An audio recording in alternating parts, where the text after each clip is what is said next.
Peter. Had a good weekend. So. And hello, Ron. Ron. Okay, it's a party. Woo. We get the party started. We got that thing happening. Okay.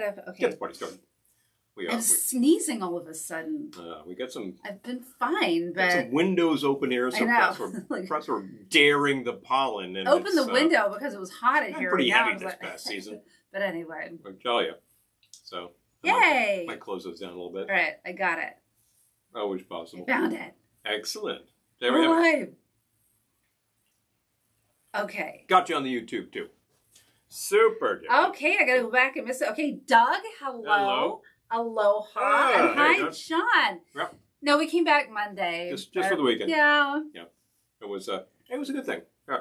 It was a good trip. Very nice trip. You might have seen us last week at the same bad time, but a different bad channel. Yes. And we made a whole bunch of stuff with the able assistance of Christy, who is a fantastic barback. I miss her already.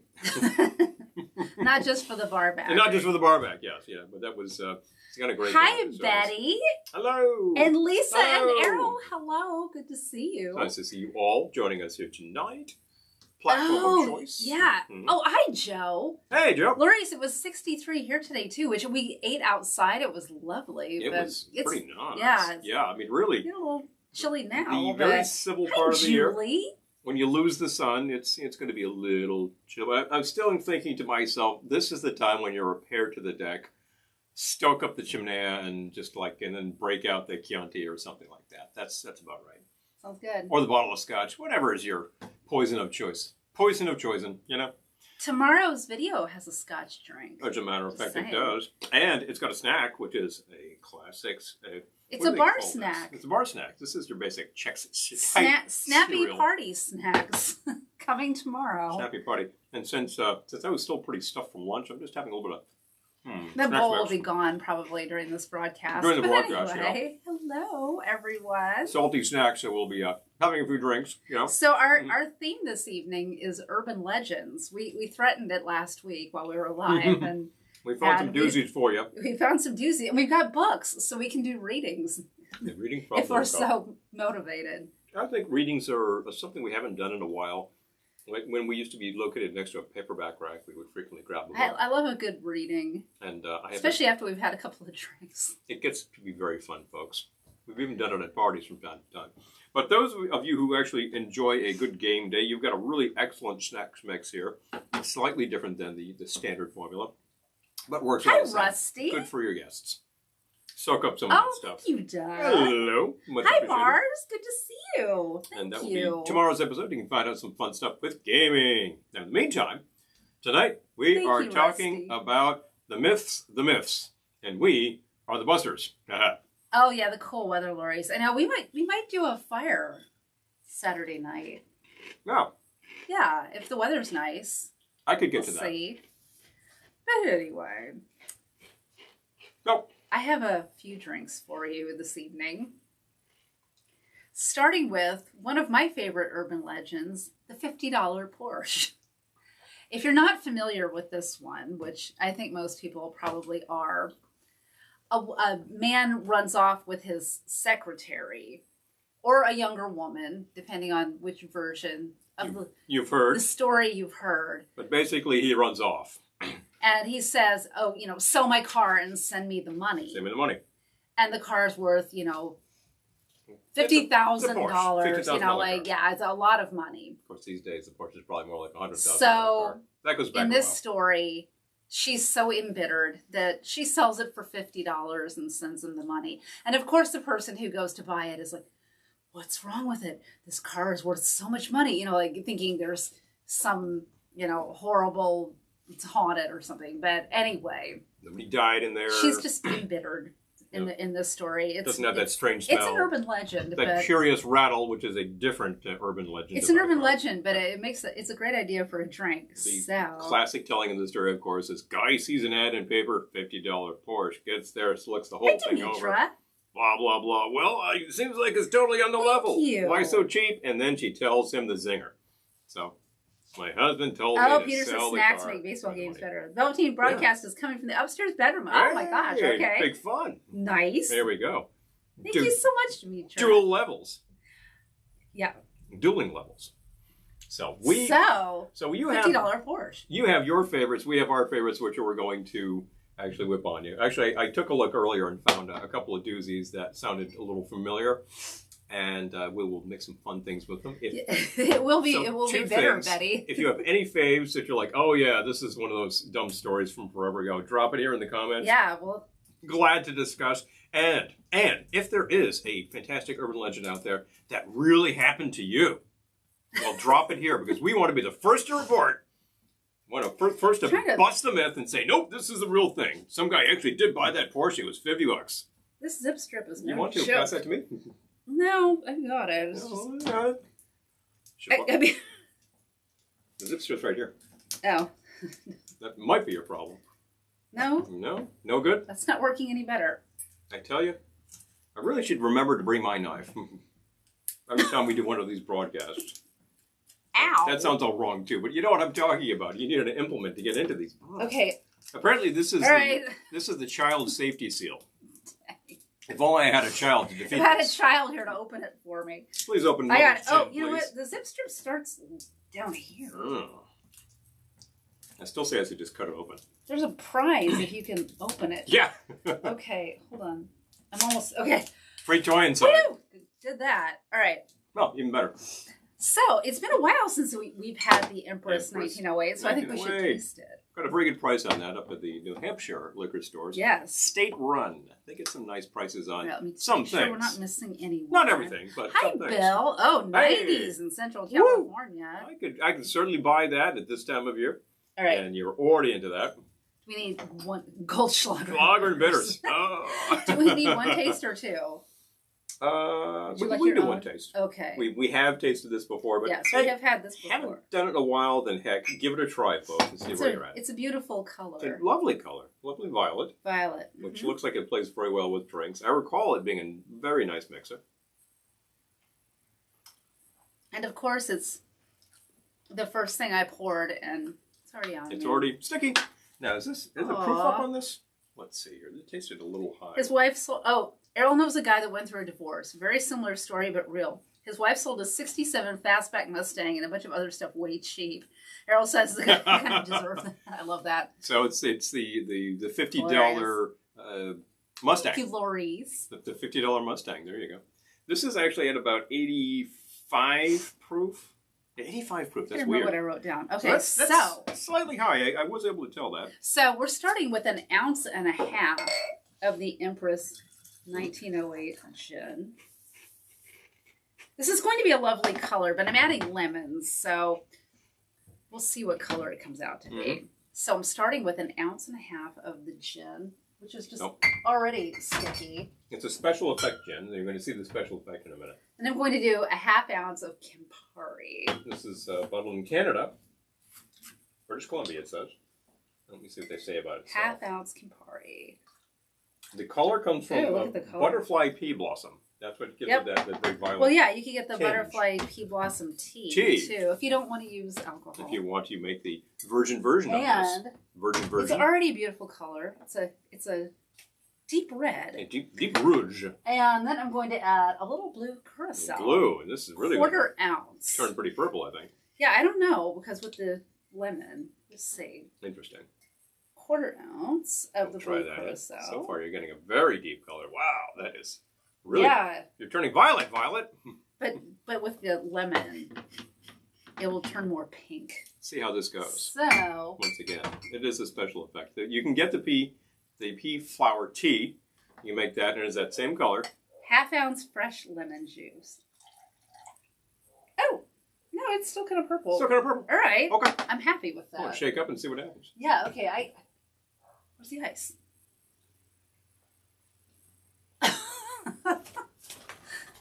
That was his job. Just saying. Green, since it's an urban legend. I would make a gag here, but the fact is I had about 5 jobs. You know what? Can you I can do that. Please? Thank you. And actually, if you wouldn't mind. I don't mind at all. I brought Willy Wonka. I love it. I can shake it. Violet. They're turning violet. Hi, Elizabeth. Good to see you. And boom. Hey. Okay, there we have it. All right. Yay.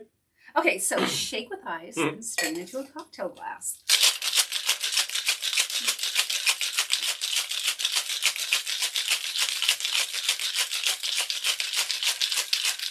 How's that sound again? Do you have a medium-sized glass? Cocktail? I don't think I need the largest. We have some nice chilled veal glasses. That's perfect. Okay. That is a nice medium. I don't know. I say that, and then I probably will need a large glass. I'd be promoting these right now to say if anybody wants some, but we actually are down. I believe we have one pair left that I can't find. Oh, look at the color. Yay. So, it fits if I perfectly. do, I'll let you know. We do still have plenty It's perfectly. First commercial plug of the we do still have plenty of the Glendora wine glasses, which are lovely and fits a nice glass of wine. So $50 Porsche. let us know. The $50 Porsche. Here we go. I love it. It sounds like it's a Negroni variation. Sounds like you made a nice sort of gin sour, but right, the bitter. I'm enjoying it. Oh, and speaking of things we should promote, next Tuesday evening we'll be live from Tiki Underground. Tuesday or Thursday? Thursday. Thursday. Not Tuesday. Don't tune in Tuesday. I'm sorry, my brain went on autopilot. Thursday, a week from today. Because of all the content that we drop at various times during the week, Monday, Tuesday, Wednesday. It's been a crazy time. One of these days. It's been a crazy time. Thursday. But yeah, okay, so next Thursday at 8, knock on wood, since we were driving that day. Yep. Tiki Underground in Akron. Well, Hudson, Ohio, but Akron. Akron. Oh. So 8 o'clock. And if you're in the area, please come out. We would love to see you. We will be. Oh, Lisa, thank you. Drinking fruit out of my Glendora glass. Thank you. Let's see. Okay, does it make the wine taste 73% better? Because that's the usual stat. My father-in-law bought a boat cheap that the previous owner sunk, so it would have no value in the divorce. Oh my gosh. Yeah, you don't say. People were too quick to get married. Hilarious. You hear a lot of stories. I've heard stories from time to time about parents were married for 50 years and then got divorced. I think at that point, just give it up, folks. Well, if you suddenly decide I don't really have any need to be married to you, well, I guess that's that. It's a kind of a form. Oh, Rusty. I love it. Hilarious. Oh, shaker sounds. I wish I never got married. The humor is off me. What was I going to say? Oh, about the getting divorced after 50 years. Well, maybe they just think like, I don't want to, like I sunk 50 years of my life into this. I don't want to sink the next 50 or 5. The next 5, the next 25. However long you're going to last. However much we've got on this little orb here. Maybe a time to be released, whatever.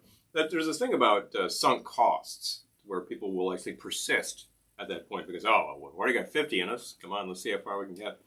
And then there's another aspect that says, nah, I'm done. Yep. I don't think it's really a straw breaking a camel. I think it's just more like, whatever. There's no need for this. Oh, still drinking Francie Merlots. Quite a few years left. I love it. I love it. Yeah, there are 5 in that box. And if you are the one wine drinker in your home, that will take a while. Although, as it turns out, that amounts to 34 glasses. I believe they're basing that on a 6-ounce pour. And that math probably adds up close enough anyway. And you think 34 glasses between 2 people is 17 servings. That's not that many servings. That you can probably knock that out in about 2.5 weeks. Or Glendora can knock it out in 4 days. Well, a couple of days, just take... It depends on your capacity for such things. A quality product, after all. That's right. So, yeah. So far we've had like one confirmation of the $50 Porsche there, which was actually probably more like the, $300 Mustang, whatever, maybe cheaper than that. And such things are possible, after all. You do hear about people being like that out of it and saying, I just sell these things and send me the cash kind of thing. Your relationship is totally shot. What's going to happen? Well, I mean, you can have a fire sale sell and give your away. own car. Your own damn car. Sell your own car. Pick it up, pal. So, I mean, it's not that easy to sell a car. You have to. You can't just. Whatever. It's an urban legend. No, it's an urban legend. Hi, Dan. Hey, Dan.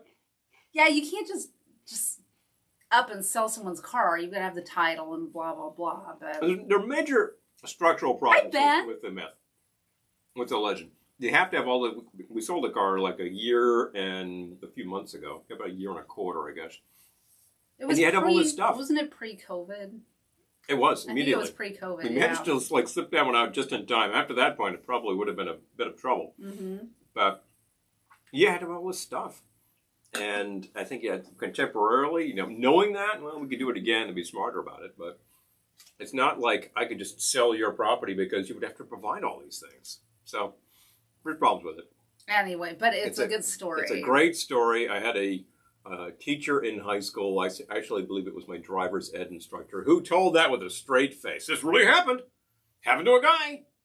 Wasn't even a faux. That story? Yeah, wasn't even a faux story to him. It was like some random guy. Friend of a friend, if you don't. Yeah. You haven't heard that term. Or faux. We like faux. Faux stories. If I'm not mistaken. It's a faux happy hour. The it faux smells story. like something is burning. Something is burning, but not in here. That's wood fire. We have a pyrotechnic drink coming up, so coming your way. And we did try it earlier just to make sure nothing appears to work. It appears to work. It worked the first time. We'll see if it works the second time. I believe the term faux may well originate with this author. This is Jan Harold Brundtland, and he has written a number of these books. We happen to have, I think this might be his second book, The Choking Doberman, which is a classic of the whole literature. All the urban legends. Yeah. And he's just one of these scholars who collects these things and digs into them and finds the variations and all the fun and references in the media and etc. And they're very highly entertaining. These are a whole series of books. Do you want a drink? Choking Doberman. I can make a drink while you read if you want. Okay. And then there's the baby train. I can make your drink while you read. Well, I would be glad to make my drink, actually. Okay, well, you need a drink before you read, I think. Oh, yeah? Don't you think? Well, perhaps I'll simply make the drink and then I'll tell the legend. We'll introduce the legend. I'm thinking. Introduce the legend as simply called. Let me see if he has a title on this. Mickey Mouse Acid. Is that enough for you? Is that triggering anybody? Oh, yeah, I remember that one. They used to warn us about that back in elementary school. And it's probably been a while since that was really... By acid, they mean, of course, lysergic acid diethylamide, good old LSD-25, that acid. And they're not talking about other things like you remember in the 80s, it was acid house, that was ecstasy they were talking about. I feel like you should have used a sugar cube in this one.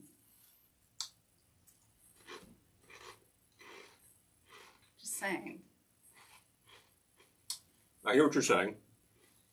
And I don't think I need it for the I'm rejecting what you're saying. I don't think I need it for the drink. But yeah, obviously, hello, acid cubes. Well, I hear what you're saying, and I'm rejecting it. I'm telling you. Spot on, John. I would not. Spot on, John. So let's actually... All right, so let's make that drink. Let's make that drink. You make that drink. I'll make the drink. So I will first of all, ice it, which really reminds me of yet another urban legend involving... icing your husband. Somebody not being knocked unconscious, waking up in a hotel room in a bathtub full of ice. Bum, bum, I told him he should have done the missing kidney. Maybe we'll do it later. I said that I would do it as long as we could have the electric grill over here, and I'd be like frying up some giblets because you gotta do stuff like that. So ran out of time. As distasteful as that all is, well, we were just talking about how we will actually ride the bad taste as long as it's not really victimizing somebody. We don't do that. It's all for the fun. Yeah, there's certain urban legends we're not going to touch. Some of them are very racist in content. Yeah, we're not going And you look at the origins of these and you think, yeah, that was really designed to be yet another story like that. And sometimes it's just stereotyping. There's all sorts of stuff about, putting your dog up for sale in the paper and then an Asian couple shows up and it's like, you can imagine the rest. That's highly hackneyed, and I don't think there's any verified stories about that. Nope. Complete BS. Not doing that. Not doing that. Not going to happen. So, where is my glass pot? We didn't have one for you. Oh, well then I guess I'll just go away. You can go get yourself a glass part. Get some glass parts, huh? Hi, Amy. Hey. I have a perfectly functional glass part here, but I will need to... If you have a favorite urban legend, by all means, whip it on us. Drop it on us. I happen to like such things. And when I was younger, I heard a lot of these such things and believed some of these things. Really? Wow, you bought the car for that much money? For that little money? And today I think I hear these things, and from 5 paces you're like, yeah, right, yeah, highly entertaining. But sometimes there's a real sociological thing that goes on, which is kind of fun. I don't have measures, so I'm going to use one of these. Now, this one also starts with Empress Gin. Here. Is that the one? No. This one I need a shot. Oh, okay. So I need this is sticky. Really? Well, how about that? Guess it needs to be cleaned. Yeah, I guess so. So I got my pony and my shot. Let's actually get me a shot. So, 1.5 ounces of the Empress. And I'm going to see if I can make this special effect work in glass, because that's the fun part, right? Oh, wait. I just closed the wrong... Whoops! I can get it back. Close the wrong window. Tab. Speaking of acid, I closed the wrong tab. Okay. All right, I got it back. All right. So that was 1.5 ounces of the Empress 1908 gin. That's right. And I need, the apricot liqueur. Am I looking at it and just not seeing it? Oh, it's over here. Hold on. If you would. Pardon me. I will stand by very carefully. Thank you so much. You're welcome. Bought this recently. This is the Combier Apricot. And we wanted to try it to see just how this is. And this is a very reputable brand. The flavor's a little subtle on the nose. Wow, it's not that forward, but the flavor is very fresh. Very fresh there. So I'm going to try to get myself what looks like about 1/4 ounce. I hope I didn't miss anything. Okay. Okay, so it was 1.5 ounces of the Empress 1908 gin, 1/4 ounce of the apricot. Combi apricot. Recommended. There's also a really great apricot from Marie Brizard. And I think we may have tried the Giffard as well. So there I can promo a whole ton of these brands. None of which has actually provided products today. So what the heck. And that is Catfish Under the Dam. Catfish Under the Dam. I don't know that one. Oh my gosh. Okay, we gotta look it up. Okay, we'll take a look and see what's what. Kind of sounds like the alligators in the sewers, which apparently has some basis in truth. However, that is so retold that I think there's a lot of embellishment on that one. Okay, I had to close it again. You had to close it again. Mine. It did something weird. Wow, don't I'm be getting weird. it back, but it had the lemon. So. Yes. So those 2 parts first, and we're going to shake and strain. Here we go. What's that sound again? There's that man again. Exactly. 17 shakes, and no, I have no idea. Although I do have a rhythm sometimes. I'm going to get one of these glasses. That should be perfectly sized. I want this to be clear so we can see if we can check out that special effect. Strain into your cocktail glass. Should move the snack mix in that case. Shake and strain into your cocktail glass. There we go. It's very close to this color. Lovely. Mine's a little more gray. Yeah, a little more grayish going on there. Because of the citrus. Right. And we do have, but it's a really nice kind of light, delicate blue color. It looks a hell of a lot like an aviation cocktail. Oh. Right now, thank you. Don't need that. You're welcome. One of mine, perhaps. Right now, that's a little sweet, and I do want to actually add a little bit of citrus to get that a little less sweet. So I'm going to add the same amount of citrus. I'm going to go for about 1/4 ounce. Let's see where we get with this.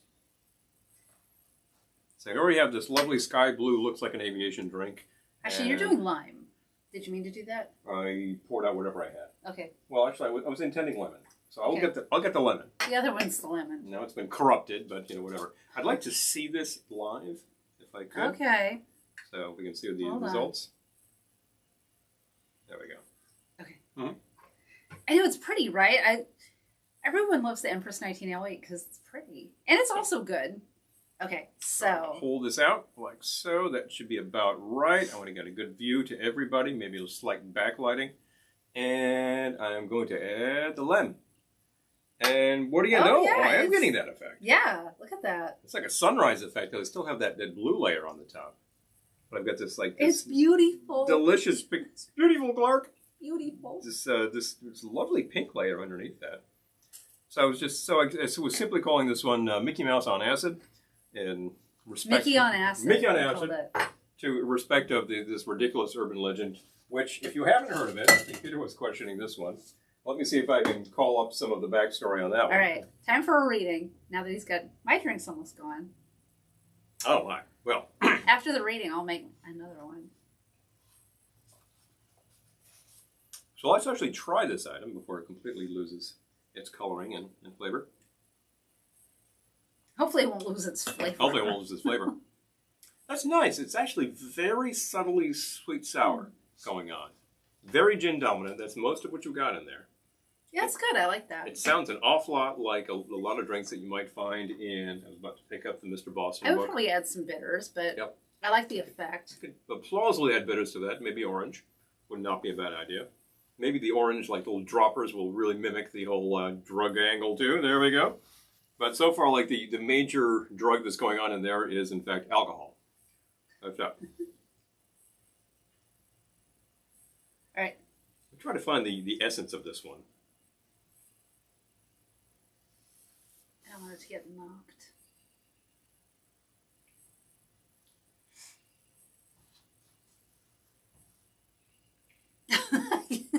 You see, we didn't plan these ratings ahead of time. Should have read through this a little bit to figure out where the world this is. This has a really long wind-up talking about drug stories from the 70s and etc.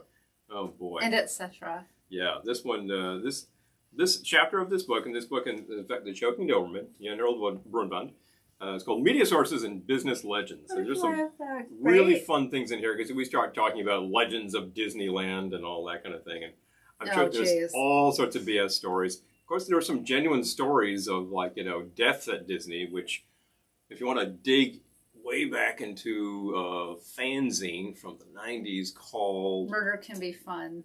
I'm certain that we have this issue in the archives. We do. That detailed the whole thing. Right, John? Yeah, I mean, it's the name alone. He's just reading.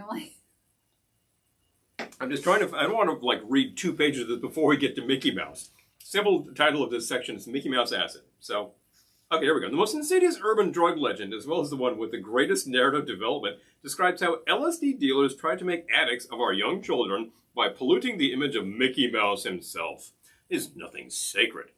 Surely it is a dreadful thought, but just as surely it is a folk fantasy, for there would obviously be too little profit to be earned from selling drugs to small children to make the risk and the investment worthwhile.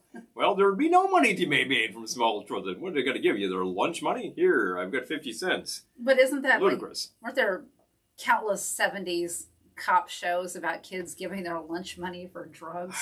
There was certainly a thing at the time of kids trying various and sundry, and that is all over both Dragnet and Adam 12, and then Policewoman. Policewoman, Kojak. Kojak, high school students dealing this and that, and you start that period around 1968. Chips, for crying out loud. And you're talking about LSD and poppers, and then like you end that period with people talking about marijuana and not poppers, but probably poppers. Like amyl nitrate was a popular thing at the time, and all these kinds of things. And probably in the 90s, somebody was having drug stories in one of the high school television shows about ecstasy. So the stories are all the same. They just change the personnel and the location. That gateway drug, Pop Rocks. Mm-hmm. Speaking of Pop Rocks, which brings us to yet another fantastic legend. Pop Rocks. I didn't even think always about the unfortunate death of Mikey. The Pop Rocks. Oh, yeah. Oh, that's a good one. Gee, I should have really thought about that before and procured some Pop Rocks and some cola, and then we could have fun with that. I bought a bunch of cereal today for tomorrow's video. It's not life cereal, but we could pretend. We could kind of fake it, Big fun. So the legend of Mickey Mouse Acid. Adam 12 couldn't end all that. Oh, yeah. What Adam 12? That's it. I love Adam 12. Warning, kids. Legend of Mickey Mouse Acid received wide circulation all across the United States in anonymous printed or typewritten one-page handouts bearing a rough sketch of Mickey garb, more or less for his role as a sorcerer's apprentice in the film Fantasia. And with an explanation like this, which was copied verbatim in all its typographical extravagance from a typical example that showed up in Atlanta, but evidently stemmed from New England. Warning! We have been informed that a very dangerous drug is being circulated illegally in some parts of New England. You should be aware of its presence in the area and its severe danger to all who might come in contact with the substance. Please caution your children to be on the alert for any materials that fall into the category described and to make note of the individual who might want to pass it on to them. Mickey Mouse Acid, LSD. Oh, yeah, like I couldn't have figured that one out. has been circulated widely throughout some parts of New England as a part of or in the form of a sticker or label. It may be available to school-aged children. See picture. Do not handle. Contact with moisture and skin could cause the same effect as taking a dose of acid orally. And here's like, you can see a little bit of the picture. There's a really terrible drawing of Mickey as the sorcerers. And wow, that is just really... This thing was just sort of like not typeset recognizable. Really pretty poorly. And I remember hearing that thing like, they would take the sticker and put it on your face. And, the whole contact with the skin thing as a transmission, not the optimum way, as far as I can tell, to take a dose of it. And again, if you're trying to do this to small children, what's the point? Are you supposed to put it on your tongue? Your tongue is the blotter paper, aka window pane. Or, true confession, I've never done acid. Can't really tell you the appropriate, but I know. I've seen a lot of 60s films. Hey, I have seen the Blue Boy episode of Dragnet, so I can tell you. Rusty says, Route 66. I've never had an episode about drugs and kids. See? The early period was probably all about things like amphetamines. I think there was an episode of Dragnet about that, amphetamine abuse. Became a real problem, actually, at the time. And, and then, of course, there's the famous sugar cubes, which is the whole plot of the film, The Big Cube itself, which, if you haven't seen, is wildly all over the place as far as the script goes. Highly entertaining. The Big Cube, if you haven't seen that movie, I'm sure, no one's watching. But anyway, if you haven't seen The Big Cube, it is the movie that inspired Glendora's stepmommy's attempt on her life. Mm-hmm. So, Mod Squad too, Betty says. Oh, yeah, of course. How could I forget Mod Squad? Mod Squad. Lots of episodes about illicit drugs going down, and we got our, 3 groovy... Yeah, Pierce says Blue Boy. Hi, Jamie. 3 groovy characters there, to bust the perps, Bust the perps. That's it. We're going to, we would have, Peggy Lipton there and be like, I want to buy some thrills, man. And then the guy produces a bag. Okay, what do you like, little lady? Bang! And they take him down. You're going in. Who's your upstream, man? Oh, I'm not going to say. I'm not going to tell. Oh, yeah? You want us to beat us out of you? So. Yes, I want you to beat it out of me. I guess I would like you to beat it out of me. No, just put the spotlight on the guy for 24 hours and he'll start saying anything. Boom. That's how these shows go. That's a good one. Highly entertaining. But yeah, so many questions about that one. You're correct. There's no money in it, but also... Yeah, that's the point. Mickey. But I was just thinking that not only does Brunvan's publisher want a word with us, probably Disney does too for holding up that photo. Well, I didn't say that this was actually either an accurate representation of Walt Disney art or has anything whatsoever to do with sanctioned Disney product, because the whole myth is it's a myth. Oh, and Disney is highly opposed to such activity. Lisa says the last and only sugar cube I had with drugs was the polio vaccine. Wow. Okay, that's going to take you back. I love that. Yep. Oh, the after school specials. Oh, Amy. When we get back from Ohio, we need our next live video needs to be after school specials. Shall we talk? I do remember one, and I forget the actress. Yeah, thank you for that, Amy. Next week, we're live from Tiki Underground in Ohio, but the week after that, after-school specials. I distinctly remember an after-school 3 ways I got a buzz as an elementary school kid. Fill up at the gas station. Magic markers and those Yes, the Ditto duplicating machine. Electric Kool-Aid acid test, Rusty. We have that one. Yeah, actually, I've had that for years. It's a totally attractive book cover, I tell you. And it does go through the fun story of all this. Hi, Lisa. And again, thank you. Again, we're talking Tom Wolfe, who just has a really great reportorial style. He's highly readable, I found. And, of course, among other things, he wrote The Right Stuff, which is one of my favorite pictures. It really follows well. Yeah. But we're getting off the subject, and let's get back to the acid. After school special. Which reminds us of the punk rock episode of Chips with, what's his name? I forget the actor who's playing the lead guy, who's he really is a punk. He's really harming people in property, Oh, I was thinking of Shocking Pink. No. Same episode, Shocking Pink. It wasn't called Shocking Pink, though. What was it? Was it No. Wasn't she Shocking Pink? It was something pink. She was Snow Pink. Snow Pink, that was it. Snow Pink. Her band was Snow Pink. So big fun. Yep. And anyway. And I will try to remember the male actor's name, who actually has been in a lot of stuff. Snow Pink. Hi, Knick Knack Twin Attack. Hey! You. Give your dog a bone? I couldn't resist. Love it. I'm sorry. That's just great. So nice of you to tune in. No, we know you. Yeah, we know you are. We know who you are. We know. You don't actually own it. So much street knowledge in those after-school specials, right, Elizabeth? I know. I distinctly remember I'm one excited about this circa one. like 1982 with one of those teenage kind of hunky guy actors being like the gateway guy to boozing, and there was a young woman, and she was a little shy and she had issues with her appearance, and then she starts drinking and she's just like, I'm the life of the party, and by the end she's there on the beach there barking like a dog for a drink and realizes I have a problem. That kind of thing. It's a little hokey, but essentially the central story is potentially familiar. So John says an after-school special was shot in my. Oh my gosh! Wow.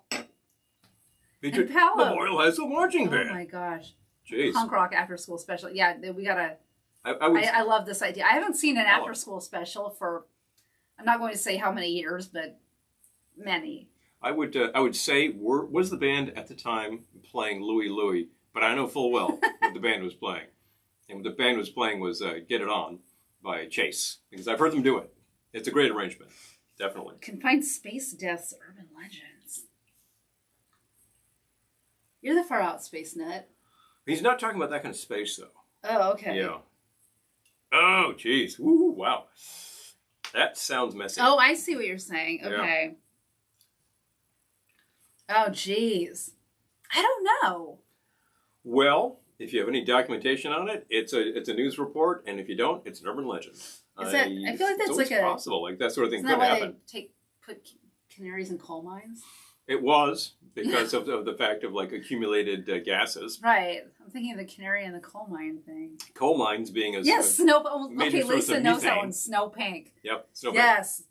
Bingo. It's a great episode. It's hilarious. I love Chose. William. I forget this. I will come to me eventually.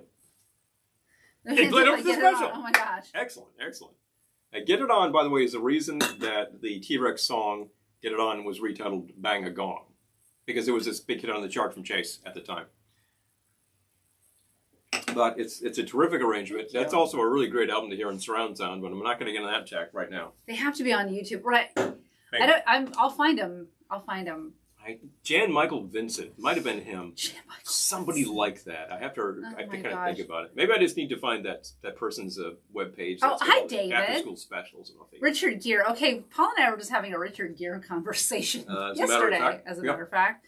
I'm going to make my next drink, and we can talk about Richard Gere. Yes, as a matter of fact, the Richard Gere legend, I believe. Yeah, Rod Stewart. We can't really say that one. I believe that the Richard Gere one involves a small furry rodent, and that's not really discussable outside of the late night episode, the after hours special. We can't talk about that one during the family hour. And the Rod Stewart one has actually been told about a number of celebs. I'm not entirely sure why he was the target, but when I originally heard that it was Rod that it was being told about. And I think it's just because he at the time had 4 or 5 hits on the chart. He was really pretty huge. He had left the Faces after having several hits with them, and then just went straight solo career. And it's and this is right after Don't You Think I'm Sexy? So, Lance. I haven't heard that name in a long time. There's one for you. Yeah. Well, we've moved directly onto our next themed episode, but still, there's plenty of urban legendary things going on in these after-school specials. So, I'm loving this idea. Big fun. We all know about the Gere story. This has no foundation in truth, and I think I have heard that about other celebs. David says I think Rod's publicist was trying to ruin it. It could be. Yeah, I don't think it did. I don't think it did have that effect. No, it didn't have that effect, but nice try. Mm-hmm. He was pretty huge, and there are stories about same-sex activity attributed to other sorts of rock stars that didn't seem to ruin them whatsoever. So because who cares? Because some of these people were just very living very loose lifestyles and whatever. So, but Doug, I was just thinking VOK after dark. I'm we need to have I don't know, late night hang chat. obviously I've done Zoom, but I'm just thinking like, I would love to have like an after hours place where we can all retire, where the platforms won't toss us if we talk about Richard Gere. We start talking a little slightly off color and a little blue. And once again, this show is about legends. So we are I would understanding love to have that I would love to all do these like stories an are after hours kind of thing. So if anyone knows about the tech for that, please be in touch.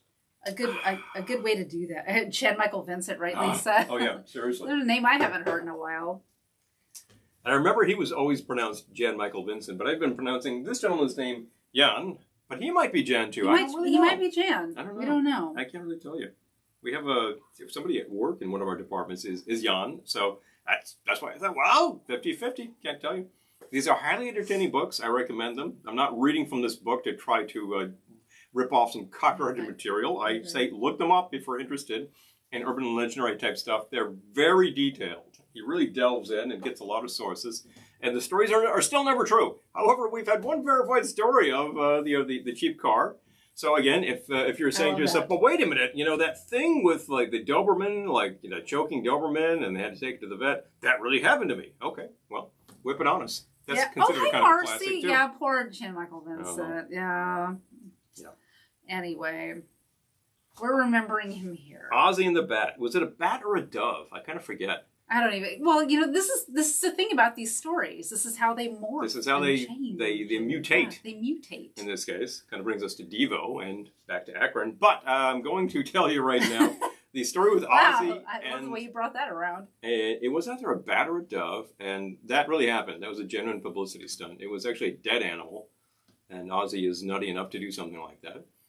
Whereas the story about Frank Zappa eating doo-doo, as he tells you in the real Frank Zappa book, which he wrote, is not true.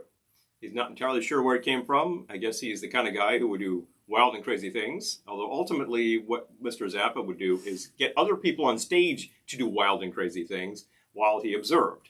So, no, he's not the guy to eat the doo-doo. If you were a doo-doo eater, he might have been entertained by such things. And there is an actual story, which he says, but there is a genuine doo-doo story about when they were on tour in 1971.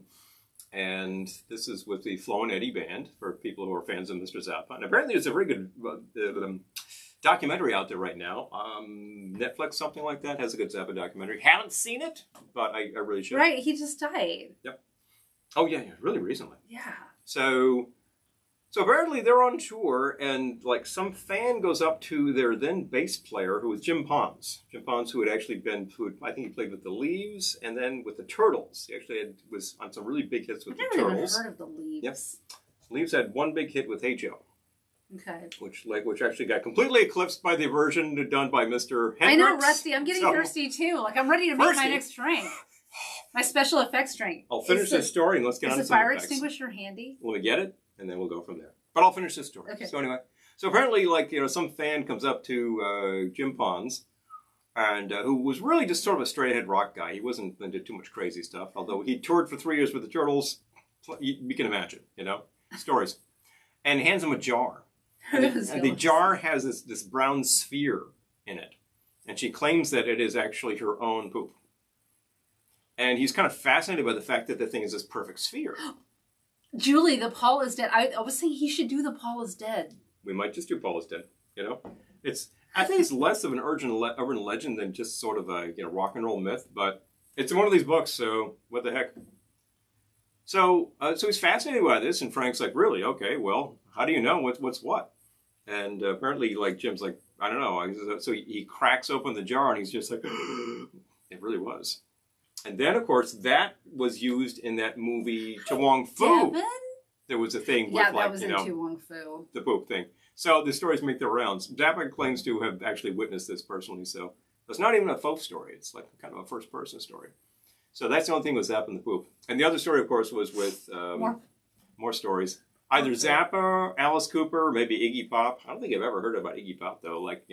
Somebody throws some puppies on stage and says, "Hey, Alice, isn't that crazy?" And he says, "I'll show you something crazy." And he cuts the puppies in half or something. Never happened. Never happened. There is a wacko story of when the oh my gosh, more stories. Alice Cooper played the 1969 fake, Toronto right? rock and roll thing, and somebody apparently threw a chicken on stage. Lisa says the bat was fake. He thought the bat was fake. Oh, okay. Interesting. I'd have to dig into that to see what Ozzy really thought. Oh, too long foot, right, Devin? It's so good. Oh, it's a great picture. So good. Great picture. He'll always be an awkward teenager to me, right, Amy? Aww. I'll tell the rest of the story later. So let's get some safety. All right. Just in case, I mean, I did try this earlier and the house didn't get burned down, but, you know, could have been beginner's luck with this one. But for my next drink, I am making one called the Unlucky Diver. And if you're not familiar with this story, it has to do with a scuba diver who gets sucked up by an aerial firefighter. You know how they go out to the ocean and scoop up water and go dump it on wildfires? That is a plane. Plane that actually... Well, they have helicopters and planes, apparently. So okay, helicopter, plane, whatever. They do both. They do both. Safety first. Anyway. We'll stand by with this one. They go out and scoop up water to dump on the wildfire, and they accidentally scoop up a scuba diver and take him and dump him on the fire. They find him in a tree later. Well, in a tree, not scorched to death or anything like that. No, he was scorched to death. He was scorched to death. But you could tell because he's still wearing all of his diving gear and. You know, oh, that's grisly. And but it's an urban legend. It's an urban legend. But anyway, we're calling this one the Unlucky Diver. Great setup, but sounds like BS, man. This is a multi-part drink. I would say this is embarrassingly dusty. Shaker. But it's actually probably okay if your fire extinguisher is dusty. Oh, I was because it means say, you haven't had to use it. No, I think I was in this house. If you're embarrassed by dust, you know. No, you'd better leave. Yeah, you better leave. It's just life. Okay. But many houses are like this. But I will actually get this a little less so because we're on the air. Catching up on the commentary. There we go. Okay, so... I still don't want to use it. Right. Standing by. Okay, so, the Unlucky Diver. So. Being a two-part... Oh, I need a two. Yes. Yes. I had one. Oh, you did? Placed over here, which is probably this. Wait. Well, okay, this isn't charging. Hold on. Oh, my. Why isn't this charging? I really can't tell you. Hold on. This broadcast is going to die if my phone doesn't start charging. All right. We can try a different cable. Maybe we should do that. Thank you. I'm glad I looked over here. You plug these things in, intending to... All right, let's try this. Naughty. That's a nice paint cable, too. I know. It's cute, but... Cute. You can always plug it into the other side of that. That's a cheap extension, that much is sure. I know. I don't know whether it's the cheap extension cord or the cheap charging cable. It wasn't that cheap a charging cable. Should have been okay. I can't tell if it's charging or not. It should go boop when you plug it in. Well, it didn't. No doodly doo? Nope. Okay. Your third option. Okay, here. Let's plug it in over there. Battery. Oh, okay, we can do that. Plug in a battery. Hold on. I don't want to... This is such a great drink. I want to make it. Yeah, please. Okay, hold on. Set up your thing first. Okay. I can't tell if anything happened. You got power here. No, I know. This should be good. All right. Hopefully we're charging. This is our second cable. If this broadcast suddenly dies, we'll come back. My phone. We'll come back at you. Okay. All right. For the meantime. But anyway, I'm glad I looked over there. Unlucky Diver. We're starting with, oh my gosh, that's heavy. 2 ounces of tequila. We appear to still be live, so if anybody else is not seeing us, Devin was concerned, but I think we're still here. We are. I got to keep looking over there because I can't tell if my phone is... My phone is really old and cranky. But anyway, the Unlucky Diver. Okay. So you've 2 got ounces of tequila. And then we're going to add a ½ ounce blue curacao. Okay. Or Curacao Bleu, as the Giffard says. This is a highly reputable brand. Yes, if you're going to use blue curacao, I recommend getting a good one. Get a good one. There's a lot of really cheap ones, and they're probably disguising that sort of petrochemical flavor with the fact that they're blue. It's like, nobody needs junky tasting cocktails just because they like a nice color. We just showed you some nice blue cocktails that was all naturally flavored and etc. So. 3/4 of an ounce fresh lemon juice. Boom, boom, boom. Okay, I want you to note the blueness. Very blueness. The blueness. A lot of blueness. Okay. Kicking around. So I need some. Would you mind? I would not mind. Thank you. I'll ice you. Now, what you mean? I will apply some ice to the shaker. Part 1 of this drink. We're talking urban legends, so ice means something else entirely. Exactly. You know? We should turn the lights down for this. We can do that. For the second part of this. Yep. Not that you'll be able to see it, but... There you go. Nice big chunk. Thank you. Okay. Should work nice. So, we're going to shake that with ice. Nicely.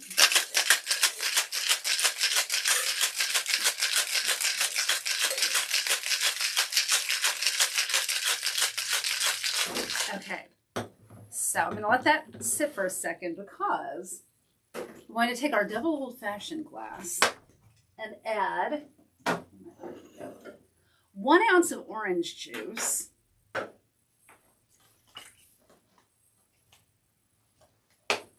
sort of forest fire color, and we're going to take a spent lemon shell and set it in the glass. In the orange juice. And a straw. And apply a straw. The straw is important for reasons you'll see momentarily. Okay, and then we need We need the high-proof rum, where you happen to be using the rum bar overproof.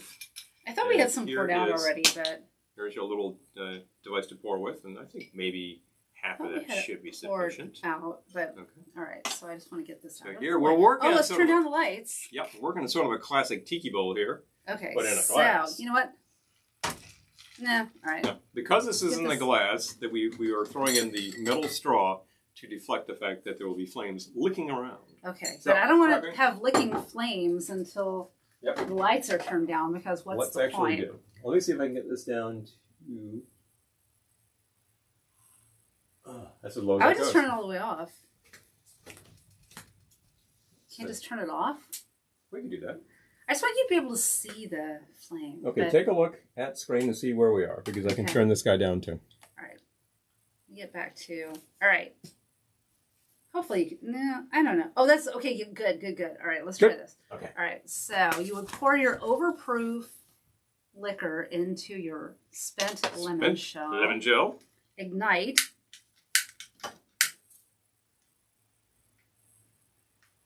See, are you going? Nope. Oh, here we go. All right, it's flaming. I see flame. All right, it's flaming. So you can see flame is happening. Flame is happening. Let's see if we can see this on the screen. Okay. We have a delay here, so we have to check it out. Standing by. All right. Okay, it's subtle. You can sort of see. You can get the idea. But the flame is then you take your blue drink and dump it over the flame. And we saw the poof. There you go. That was even more impressive. The unlucky diver.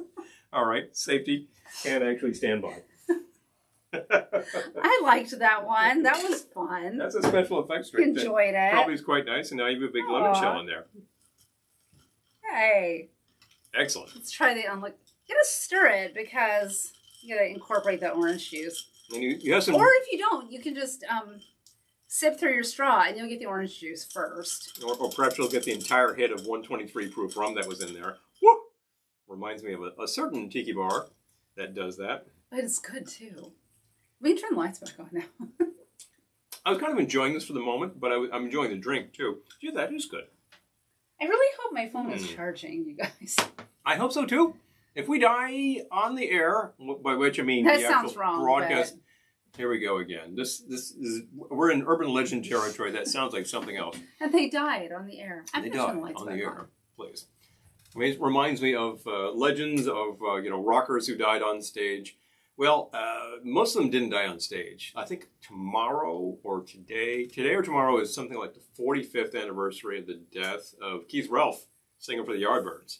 Did not die on stage, and he did not die from playing his guitar in a bathtub. He did die from actually hitting an ungrounded connection in his home studio, and he got zapped, unfortunately. That's the deal. But in terms of I think that's good. Okay.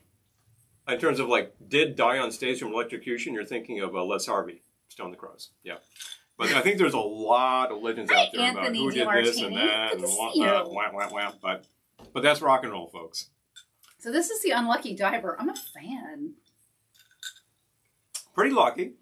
If you were to follow these instructions, I do recommend that you I was going to top it with club soda. Hold on. There we go. Wait a minute. It's good as is. I had planned to top it with club soda. But a little topper is not a bad idea. New bottles, so give it a second. Slowly. That's definitely a good idea. If you decide to do this at home, I say have everything ready to go. Oh, yeah. Because you're going to want to assemble this, observe the flame, and douse it fairly quickly. Because the flames licking on the glass, thanks, Lisa, and with all the ice or whatever, might have a tendency to heat the glass past its tension point. Yes, no. Yeah. Definitely have a spoon, I think the brittle point, a metal straw, or something in that glass. One of these on the side is not never a bad idea. You know? Never. You could also have something to douse it with, but you are dealing with some high proof rum, so. And if what you have on hand instead is like Everclear or 151 something else, it's the Mythbusters did the unlucky diver. Oh wow! Oh my gosh! I have to sneeze. Excuse me. Gesundheit to you. Man, allergies. Well, we actually do appreciate. Julie remembers the unlucky diver in a TV show. Wow. A Jimmy Hoffa cocktail. Oh! CSI. Hi, Cindy. Oh, from Cabo. I'm so envious. I saw your picture on the flight. I heard rumors that this was happening, and Lori's. I've seen pictures of you taking similar trips, so you're just living that dream. Please. Oh, which proof is which one, Rusty? The tequila? Probably tequila's 80 proof, but probably talking about the high proof. The rum bar is 126, which is weird, but that's what it is. Yeah.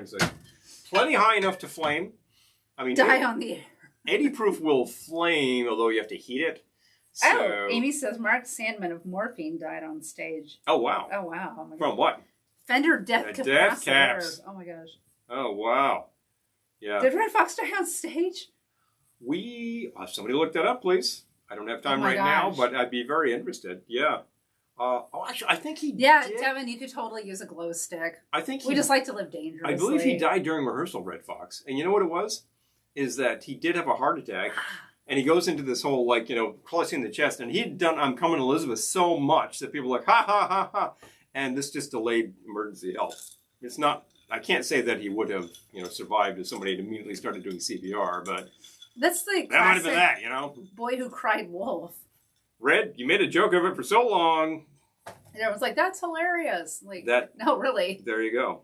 Whereas Freddie Prinze apparently had, was not suicidal at the time that he managed to shoot himself. That he basically was just unlucky. So that's made a good story, but it's BS. That's legends that come out of these things because it made a better story. Now that is the nature. It's human nature, and it's the nature of human history. Massive heart attack in Italy. That's terrible. Wow.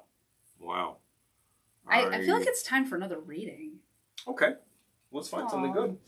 Thank you, Lisa. I know I got allergies all of a sudden. I mean, I have really bad allergies, but I was managing it great. And here's a simple one. Are you reading? Chapter entitled "Stupid Pet Rescues." Okay. Oh boy. Well, I can start reading here because this looks entertaining, and I like that little note too. So, my family used to have a sweet, gentle Norwegian elk hound. That sounds like a very large breed, by the way, named Sonia. She did not tend to stray. Nevertheless, we kept her on a leash whenever we let her out of the yard or took her for a walk. Once, after we'd been gone for the day, we returned home to find that Sonia had somehow gotten loose. A neighbor boy had caught our pet, and he had snapped her by the collar onto our exercise line in the backyard. But this dog, though a gray elk hound, wasn't Sonia. In fact, it was a somewhat larger male dog. Our own pet was safely inside the house where we had left her, now barking wildly. We released the confused canine stranger who took off for home, and we calmed our riled-up Sonia, who must have heard and scented the other dog tied up in her yard. We thanked our young neighbor for his good intentions, but also explained to him about girl dogs and boy dogs. Well, we're getting into the blue territory again. Anthony DiMartini rated on Red Fox. Oh, wow. In Las Vegas. Got his picture. Wow. That is very cool. Okay, trivia question, everybody. Oh, pet rescue. Lori says pet rescue. Mama Cass did not choke to death on a ham sandwich. No. Give a name now, by the way. No, this is not only it's offensive because of the idea, of course, she being a a larger woman that she would just be whipping down food all the time. Oh, I'm glad you posted that, Devin, because here we go. I was like, what do they look like? That actually doesn't look like such a large breed at all. No. I was imagining like a wolfhound, which is a huge dog. Yes. The dog that wasn't a dog legend. You know, we go to Mexico, we pick up a Chihuahua, and we bring it home and wah, wah, wah. Oh, and then there was one recent, like just in the last couple of years, I remember seeing one that was like, it wasn't a dog, it was a bear. Because the stupid family couldn't tell. The dog from the bear. Well, they're both mammals, and they both have hair, and it's like, okay, when the similarity ends then, like, it was getting bigger and bigger and bigger, and, like, our dog is bigger than our mom. It's like, no. Read an actual report in one of the papers, probably the Post, a long time ago, about some nitwit who was keeping a small alligator at home in Queens. Oh, God. All the pollen. You're right, Lisa. It's all the pollen. It wasn't like a caiman or anything. It was just a baby alligator, and kept feeding it, and it grew to be a full-size alligator. So, like, what then? And then you're dealing with, like, you know, the alligator urine and, like, you know, keeping it in the tub and all this ridiculousness. And then you've got a large and hungry reptile. So that was a real story. As far as alligators in the sewer, that's a bit up for grabs. I believe the Straight Dope managed to find some actual news reports of it. That doesn't mean they're true. Just because I saw it in the paper. I tell you. Oh, Larace, yes. Webpage clickbait headlines, yes, exactly. It's endless. This sort of myth, of course, is as old as the hills. It's like a Joseph Campbell thing. And I can say that because I remember seeing him speak live in front of an audience at my university at the time, and it was a very compelling speech. The man himself was a bit complicated, and there were some issues. But what he was talking about the sort of intertwining of myth around the entire globe, was pretty fascinating. So this is the sort of thing that human beings live on. We tell tales. We tell stories. We fabricate. We embellish. And the story is always better than what happened, you know? I've said that from experience when I remember being at an event and, like, you know, doing some fun stuff. And then somebody said, oh, I heard what happened was this. And, you know, the legend was a lot better than what actually happened. So Lisa says, I like the eyeglass commercial where the lady is calling, here, kitty, kitty, and the raccoon comes in the house. Oh! Something, okay. Here, I'm going to do it. I'm going to do exactly what we said, but we're going to bust people for doing. Something like that happened to my grandmother. What did she do? She was living in an assisted living apartment situation. And she would leave her door open at night, to her balcony, not her front door, because to keep it. She was in Arizona, and to keep it cool. Was it a balcony or patio? It was patio. She was on the ground floor. Anyway, it would open out onto her patio. Sure. And she kept the door open. And she was saying one night, she got up in the middle of the night and she stepped on some animal. We don't know what it was. It could have been a cat. It could have been anything. It was furry, cats, skunks. But it was something in her room. Who knows? If it was armored, we'd think armadillo in that part of the world. Who knows? No, I think it was something furry. But there was something in her room. Yep. Nocturnal animals. That could be a lot of things. Oh, jackalopes. Yes. Oh, yeah. A jackalope, of course, is a kind of legend that you hear people talking about in bars, and they have a picture of it behind the bar. It's like, yeah, that's what I actually managed to bag the wild jackalope. We were in some restaurant that had a jackalope, it's not real, but taxidermied jackalope. with the horns and everything. And it's a great picture, and it's how you fool the rubes when you're out there. Particularly, I'd say, in a sort of a cityfied location surrounded by a lot of hick country. Like if you're in Austin or Houston, and these guys bumble in from the countryside, you start talking about jackalopes. Yeah, I was out there, Mama Cass, out there in the hill country. It's what you hear about Mama Cass. And it's BS. Yeah, we all BS. believed that for a long time. I did.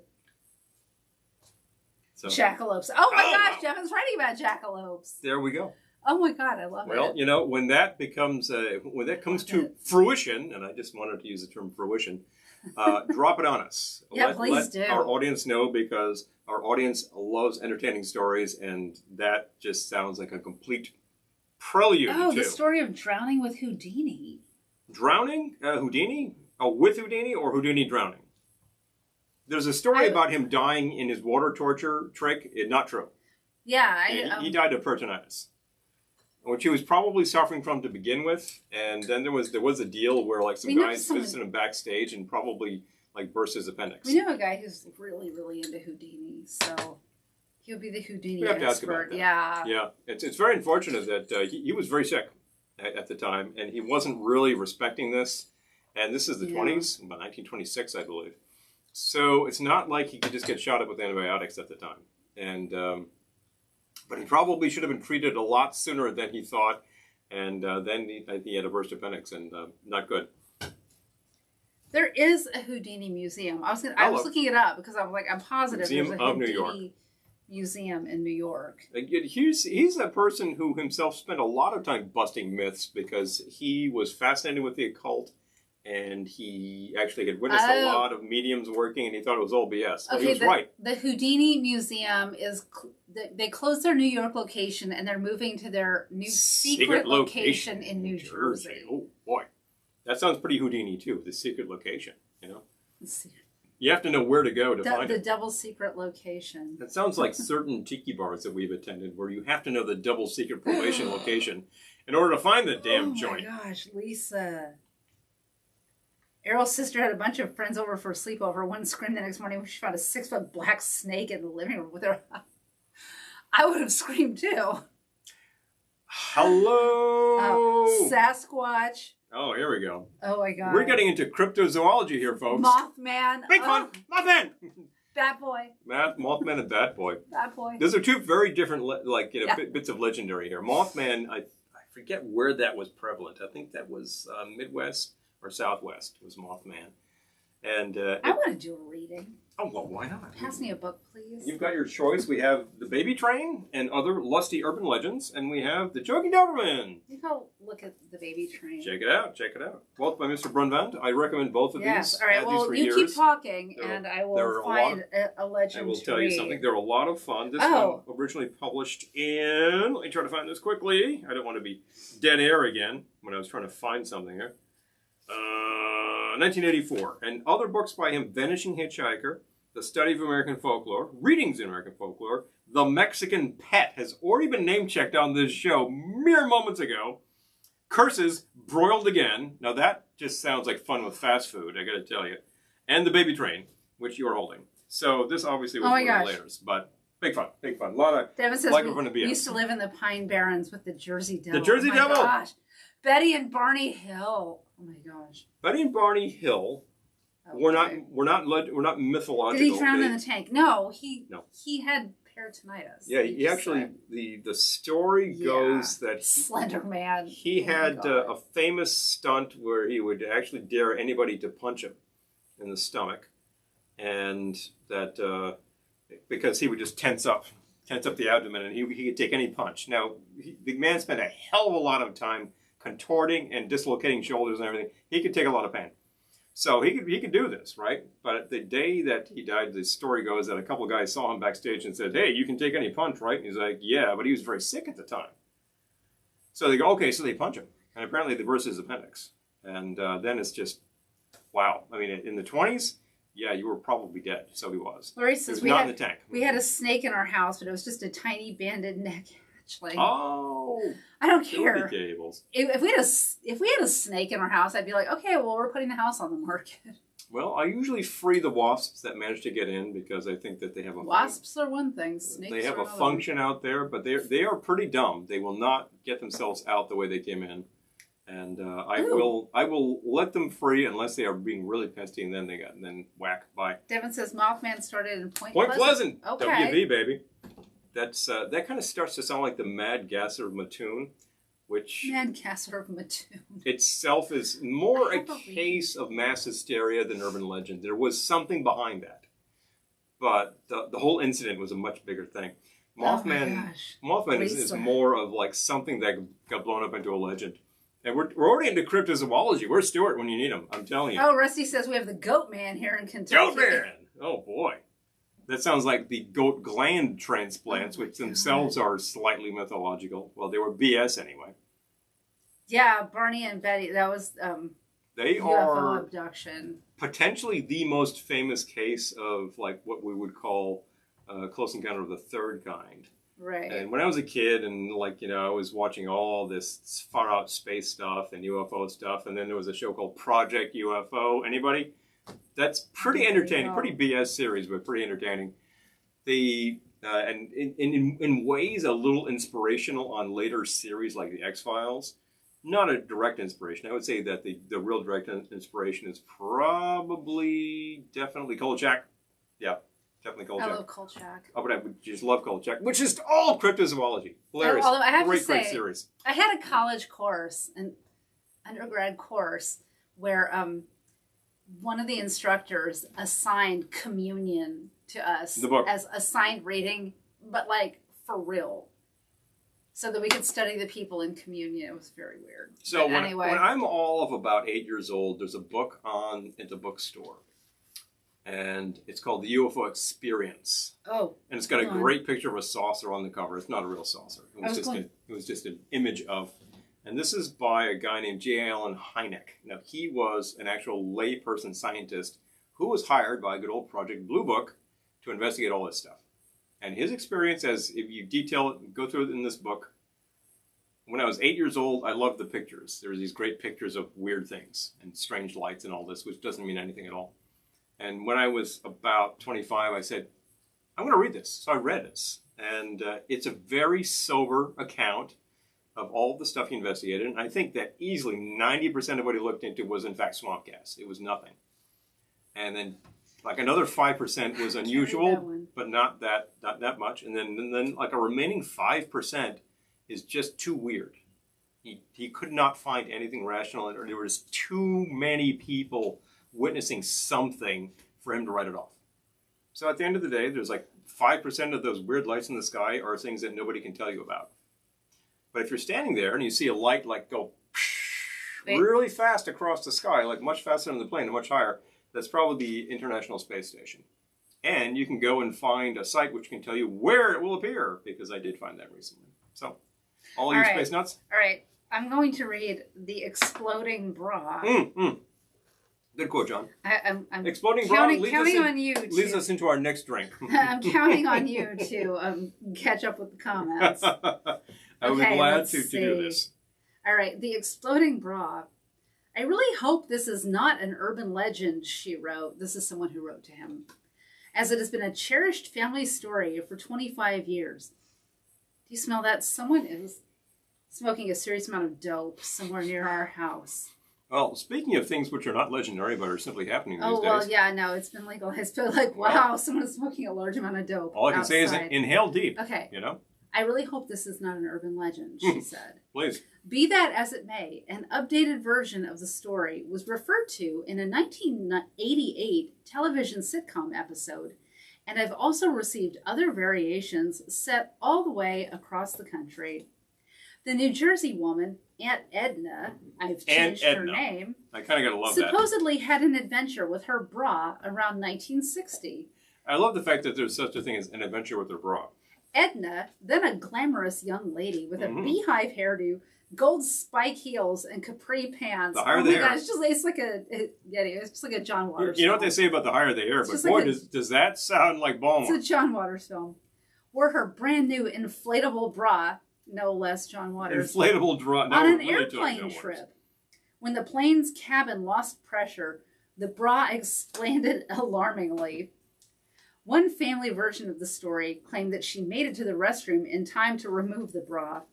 But according to another version, the bra exploded while she was wearing it, right in the middle of the aisle. Or so the stories go among Edna's relatives. The person who sent it to me said, unfortunately, I lost track of her years ago. Oh, now we can't verify it now, can we? Fake fun. You lost track of Aunt Edna after that. Really? I don't know. I kind of think that this would be something you would just keep telling and telling again and again. Oh my gosh. So, Amy used to have an Aunt Edna. Aunt Edna! Oh, I love Night Gallery. Night Gallery. Oh, yeah, it was. There are some aspects to that. Stories. I think there's a story with an earwig, which is fairly gross, which is a sort of an urban legend thing. Chupacabra, Laurie says, yeah, I'm just catching up. Yeah, Night Gallery. Some of the episodes are actually quite good, and some of them are actually pretty subpar. And since this was Rod Serling, you think this is going to be totally Twilight Zone and great. And I was like, yeah, it wasn't. It wasn't really. But it is a show of its period and well worth viewing. Oh, Lisa. And if you're going to take a look at Kolchak, you can certainly hop on Night Gallery. Hi again, Anthony. So the other part of this, of that actual legend, because I'm about to make this, we can read. What are you making? Is that the December 12th, 1988 episode of the sitcom Designing Women. A character wondered whether she ought to spend part of an inheritance to have her bust enlarged with silicone implants. I guess this was one of the more modest, ladies on the show. Suzanne, played by Delta Burke, warned her against the procedure, saying, "A Pan Am stewardess I know had hers done, and they exploded on takeoff." That's a great gag line, and you think about it for a second, you're like, all sorts of women have this done, and they don't explode on takeoff. So, BS. That's television writing for you. But that leads me to something which I decided, isn't there a classic that would be kind of perfect right now? Yeah, there is, and it's called The Bosom Caresser. That sounds a little... Oh, I don't think we've ever made that one. I don't think we've ever made The Bosom Caresser. It doesn't sound bad. I think we have all the ingredients. Gotta write this one down. Yep. I hope I spelled caresser right. Yes, you're absolutely right. Okay, 1 ounce of brandy. Okay. Now, do we need brandy? Do we have brandy? We, in fact, have Applejack, so I'm going to use it. Okay. 1 ounce of Madeira. I think we actually have a fortified wine that will do just fine. And a ½ ounce of triple sec. Well, we have some very nice orange liquor, which I'm going to use. But I have to find the substitute Madeira. ½ ounce. I probably spelled Madeira wrong, but... You spelled it spot on. She's great tonight. I'm telling you. Bang. Get a couple drinks in me. That's it. It's like, who am I thinking? Johnny Fever. You know, his reactions to the alcohol. Or Tracy Ullman. He gets better and better as he goes on. Or Tracy Ullman, yes. Tracy Ullman. I just think of Tracy Ullman. So, is that it? Shakespearean cocktail. Let go grab the substitute. All right, well, that was easy. Well, that was easy. The Bosom Caresser. I've seen this one for years in the books. We've never made it. Making it now. Gotta write it down. It's been recorded for the ages. I don't believe we have ever actually had Madeira in this house, despite the fact that it used to be your aunt's drink. And by it used to be, I mean, around 1932 or so. But I suppose some people... My aunt wasn't born in 1932. True, too. I think some of my aunts might have been, but I'm probably Your aunts were born in 1932. Closer to, yeah. I think one was probably more like 1942. But... unfortunately, neither is with us any longer, so hats off. And respect too, because they were great folks when I was growing up. So good to have her on the family. So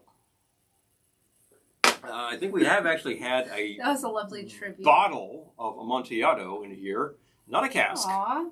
But if I actually had a hogshead of Amontillado, that would be highly entertaining, wouldn't it? But we do happen to have a nice local hogshead of Amontillado. I just said hogshead, there's always a, what is the term?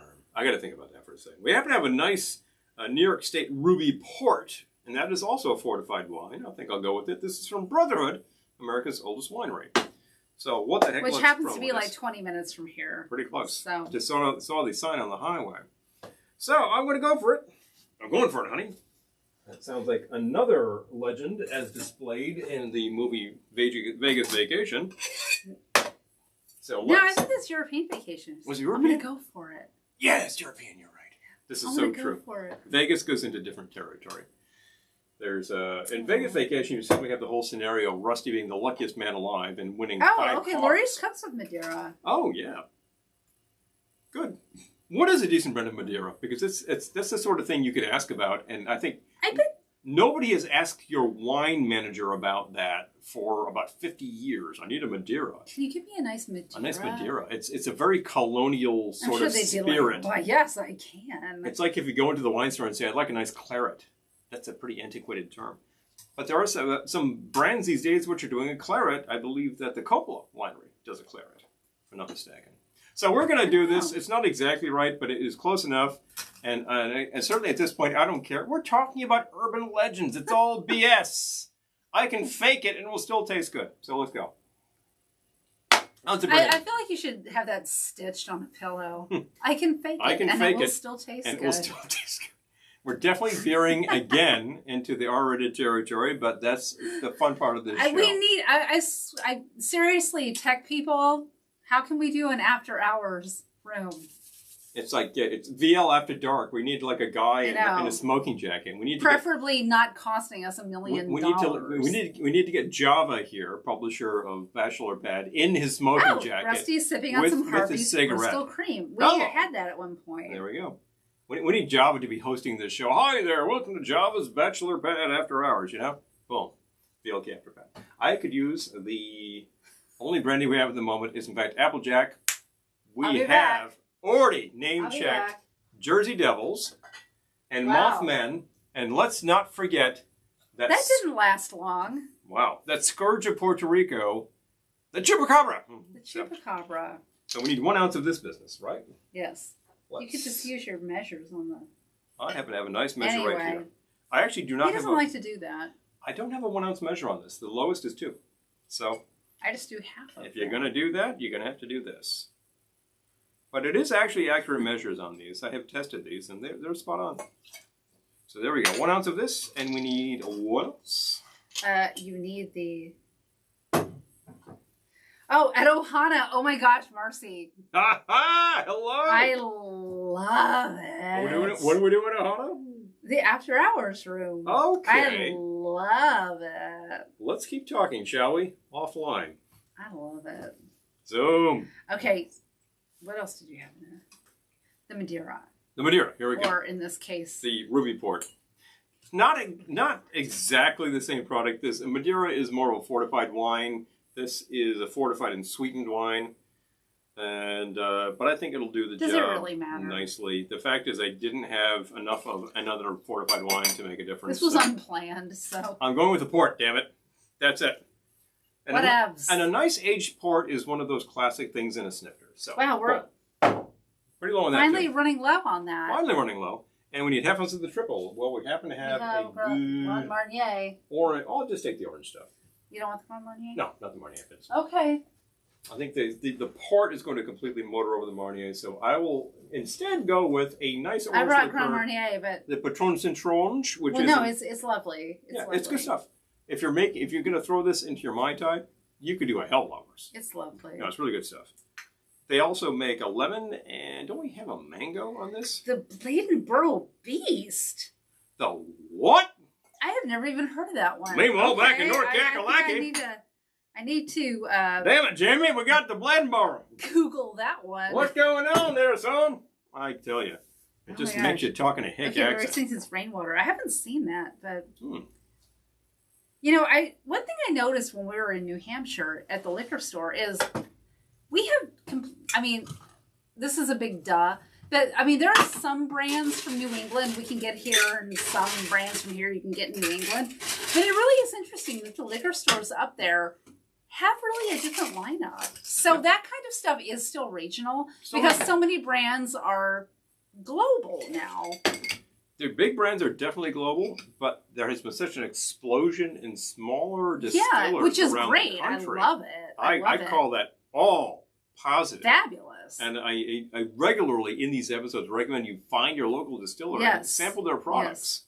That is, if you actually sample their products. We're spoiled for local distilleries. You're watching, so I think you sample the products. But yeah, we are. I could like literally throw a stone and I'm hitting 4 of them. They're right there. We are spoiled for and they're all making really good product. Mm-hmm. You know, I frequently talk about breweries. Prohibition, which is not quite close. It's about an hour away, but it's only Roscoe, New York.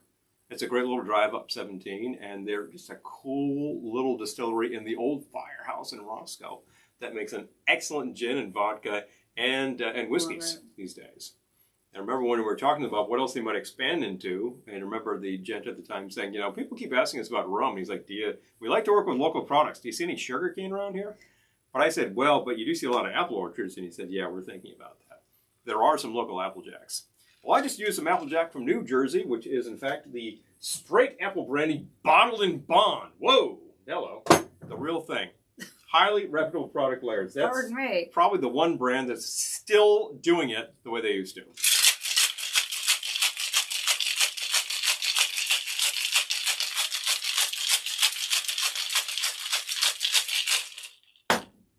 That's actually the number of shakes I usually do. So, let's get ourselves a nice chilled cocktail glass. That looks like it should make things taste 73% better. And strain your cocktail glass. You could always put some other glasses in there. We could. Has a lovely color from the port. I bet it would have a very similar color from Madeira. Wow. Fills the glass nicely, too. Would you like to try this and caress your bosom? I feel like if I did that... Anyway, never mind.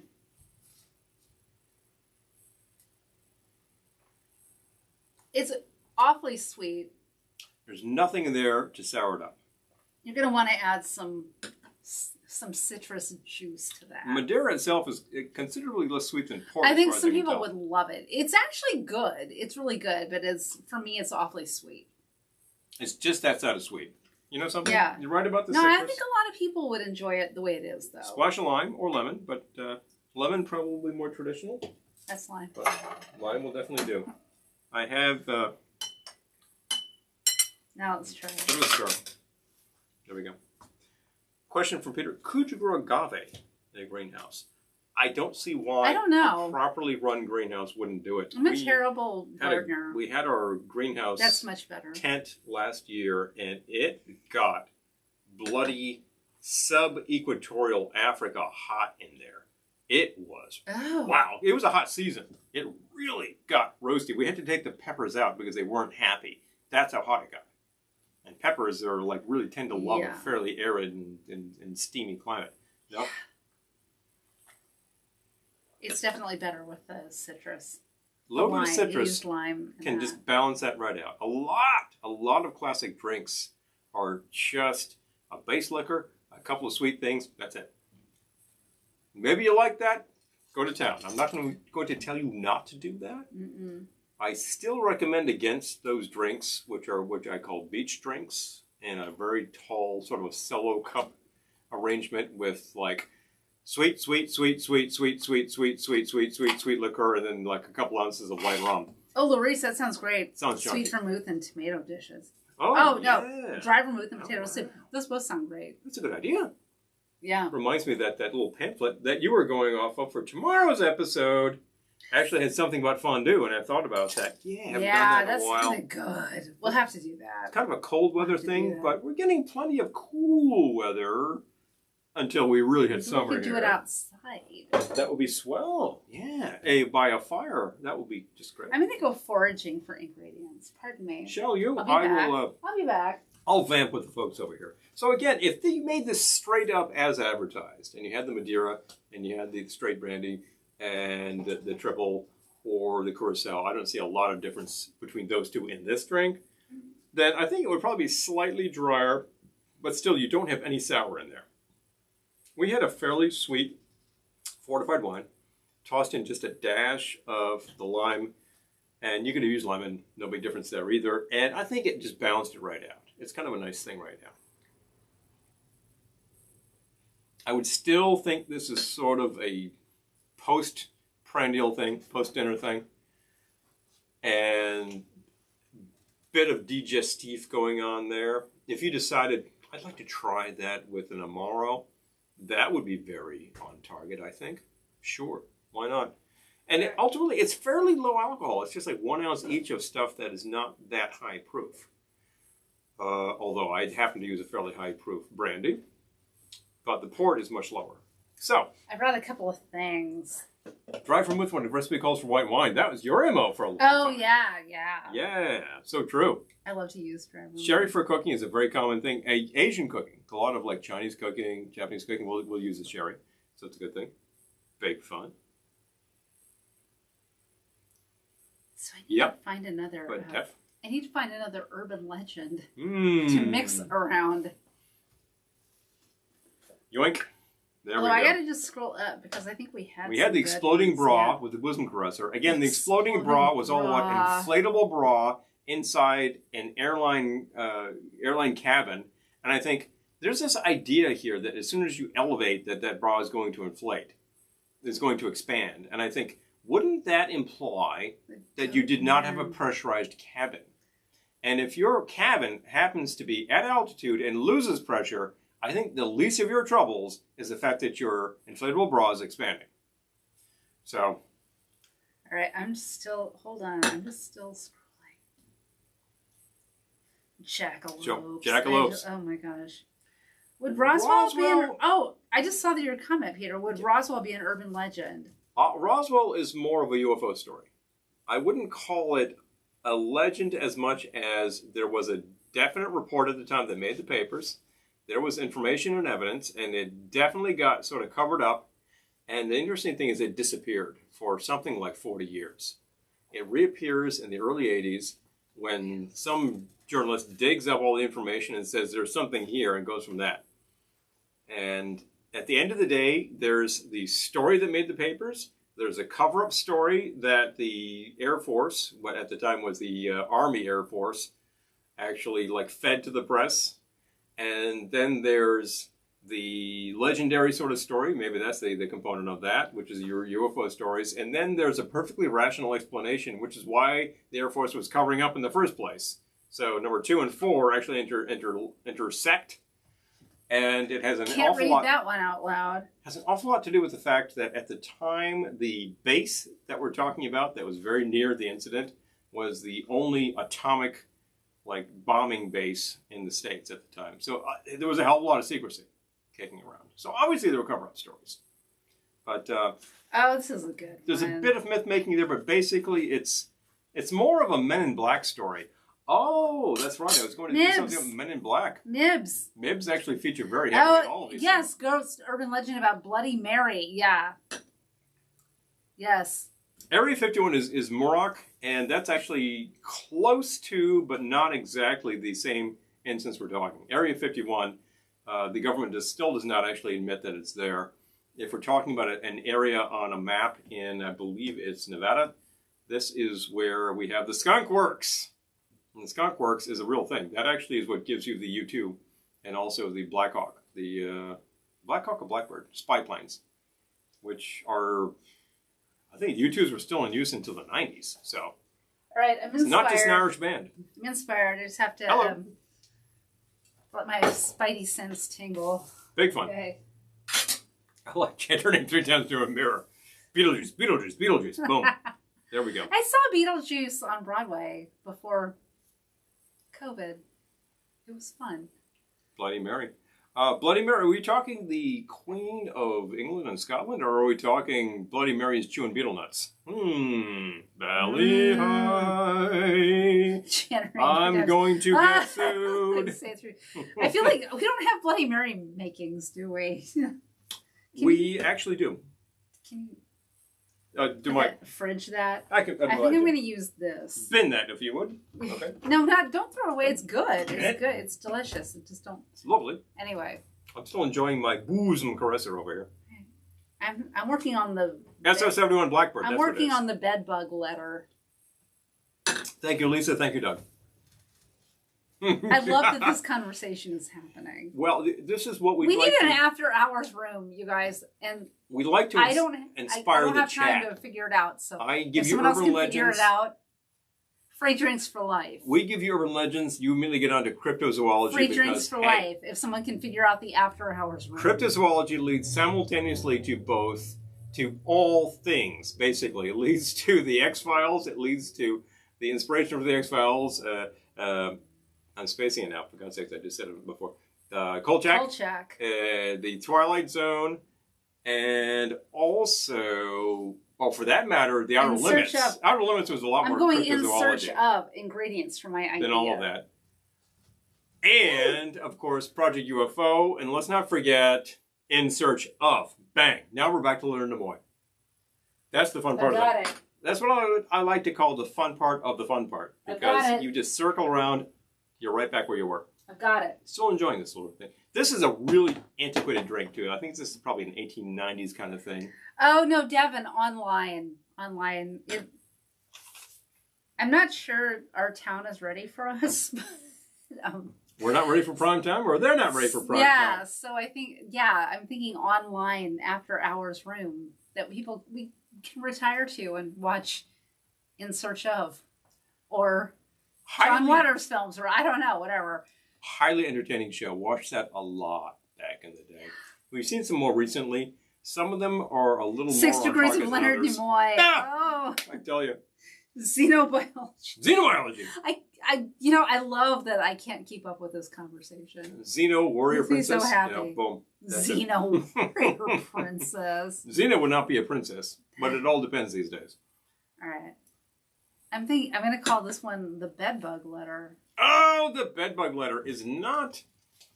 I don't think that is legend as much as there's a grain of truth to it, which has been embellished. Okay. I'm going to read the story of the bedbug letter. Here's the story of the bedbug letter. And then I'll make the drink. Mm-hmm. The bedbug letter. Take dictation on the bedbug letter. I have already figured out. You've got some fun stuff. You might have figured it out, too, from what I have on the bar. Check out what's going on there. You might have seen us use these ingredients before. The bedbug letter.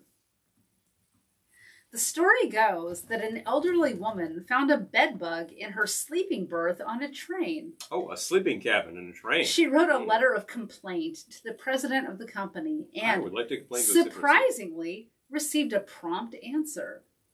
In a carefully worded letter, the president expressed his horror at the incident and apologized profusely to the passenger, promising that nothing like this had happened before nor would ever happen again. But accidentally attached to the letter was a routing memo addressed to the president's secretary. This note said, "Send this SOB a copy of the bedbug letter." I love how and with that, direct some of these stories can be. The bedbug letter. Classic story. We've all heard something kind of similar about these diversionary BS things. We recently were actually corresponding with an organization about something completely unrelated and got something that was just a canned letter like that. And, we said, yeah, we need to really follow up with that and get something a little more substantial. It happens. There are such things. I don't think that the actual bedbug letter exists, but similar things do. So that's what makes it plausible. So the bedbug letter. The bedbug letter. I need I'll take a highball glass if you don't mind. Highball. Thank you. Come here. Something that looks like this, perhaps. Perfect. There we go. The bedbug letter. Elevator going down, elevator going up. I'm going to start with the Kraken Black Roast Coffee Rum. The Kraken, sort of a legendary cryptozoology beast, except that it kind of exists, because they're talking about, giant squid? Yes. Giant squid do exist. Is it a giant squid, or I don't know? It's a giant squid. All right. So this was sailor talk for a long time until somebody started turning up extremely large squid. 1 ounce of the Kraken Black Roast Coffee Rum. Because it's not the only kind of Kraken you can get at the liquor store. It's not the only coffee-flavored liquor out there. That's true, too. The standard Kraken product actually is a really interesting item and a good mixer. Okay. And then I'm going to go back to the sour cherry. Ah, here we go with our Warwick Valley. Oh my gosh, this bottle is sticky. Wow. Liqueurs will stick to me. Do that to you.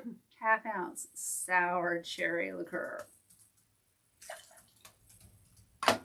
Again, if you're one of our correspondents in the local area, you will probably be able to find this product or could request at your local. If you're regional, probably as far south as, say, Maryland, you could probably still do it. If you could veer too far outside of that, so sticky. You will probably want to find an alternative that will work well. I would say that something along the line of one of those Eastern European fruit liqueurs would be a really good sub. Oh, yeah. They tend to be very nicely made. We have one that our local carries called Wisniak. And that is like a Polish. I was going to say Wisniak, but I would think like Poland, Czech, or Slovak Republic would definitely be into fruit liqueurs. 1/4 ounce of lemon juice. Yep. 1/4 ounce lemon juice, and then I'm going to fill it with my Hazy IPA. This is Brooklyn Pulp Art Hazy IPA.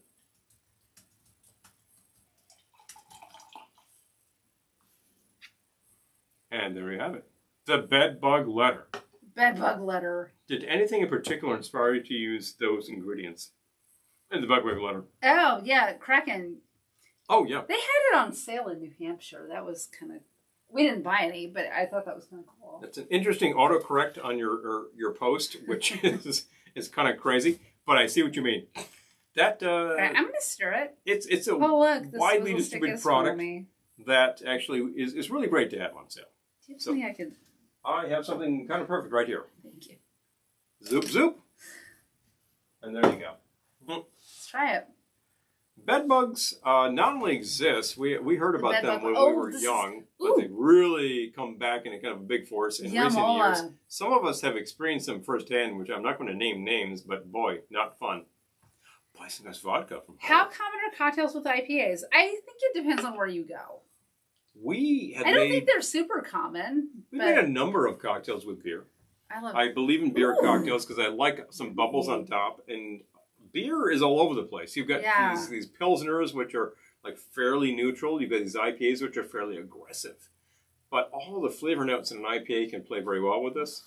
We haven't played a lot with, say, Belgian ales, and that is just flavor all over the place. Belgium has a lot of fun with beer. A live event in an ancient railroad hotel. Oh my gosh. I still, like, Amy's here. I have not given up on the Glendora wine trail idea. The simple fact is we have an ancient railroad hotel a mere 30 minutes from the house out there in Port Jervis. There's like I think it's the Erie Hotel, which used to be sort of a way stop on the Erie Railroad. Catching up here. And they have a really cool bar. Oh, Doug says, what about the Victorian Hotel in Port Jervis? Right? Yes. Our friend Marty has scouted that. They have a really great old school bar, like really mahogany, like bar top kind of bar, and they have a tiki bar. Hello, Devin. I'm gonna be real with you right now. I don't know what I've heard about Discord. I hear that people send me like, oh, I'm this on Discord. I don't understand Discord. I'm not sure what it is. We'll get there. Oh my god. Oh. Ninja. Wow. Okay. I love that, Mercy. That's so cool. Big fun, interesting. John had bed bugs 3 times. Oh my gosh. I think we need a better talk with your landlord. I'm just saying. Oh my gosh. Damn. How does that happen? It became a thing. It's things you don't really expect to rear their head again, like polio. Didn't we all get inoculated? Isn't that done? I mean, it should be done. Nobody should be encountering that these days. Oh my god. That's not mythological. That's real. Not good. That's real. Damn it! Get inoculated. God. Oh. Bed bugs. Oh. And Lori says, our bed bugs have only 4 legs and only one has only 1 eye. You guys have the cutest animals. I gotta say. They're notoriously hard to get rid of. I can imagine. Well, I think there's a hell of a lot of insecticides that are completely useless against them. So it's kind of tough. I think you have to basically bake them out, steam them out, and just kill them that way. And that's basically like hunting down every damn ant in your household with a spear gun. It's that's kind of rough. Yeah, we get ants every year, and we're fighting them this year as we go. We also have robins breeding on top of our downspout, and I support that. Oh my gosh! So. But we're talking. Oh my gosh! Yeah, we have robins. We have a robin who made a nest. Yep. In our downspout, and now there are baby robins. Baby robins, so cute. Yep. This is very, very cute. When the fact is, we're talking cryptozoology. They can survive over a year without feeding. That's just terrifying. Well, it's like they say about roaches and. What else is it? Yeah, we moved on to bed bugs, Bill. I don't know how it happened, but we did. You know, all of these bloodsuckers there. Apparently, ticks can survive 0 vacuum for a while. Well, that's pretty crazy. But they're very hardy little arachnids that have evolved to do what they do.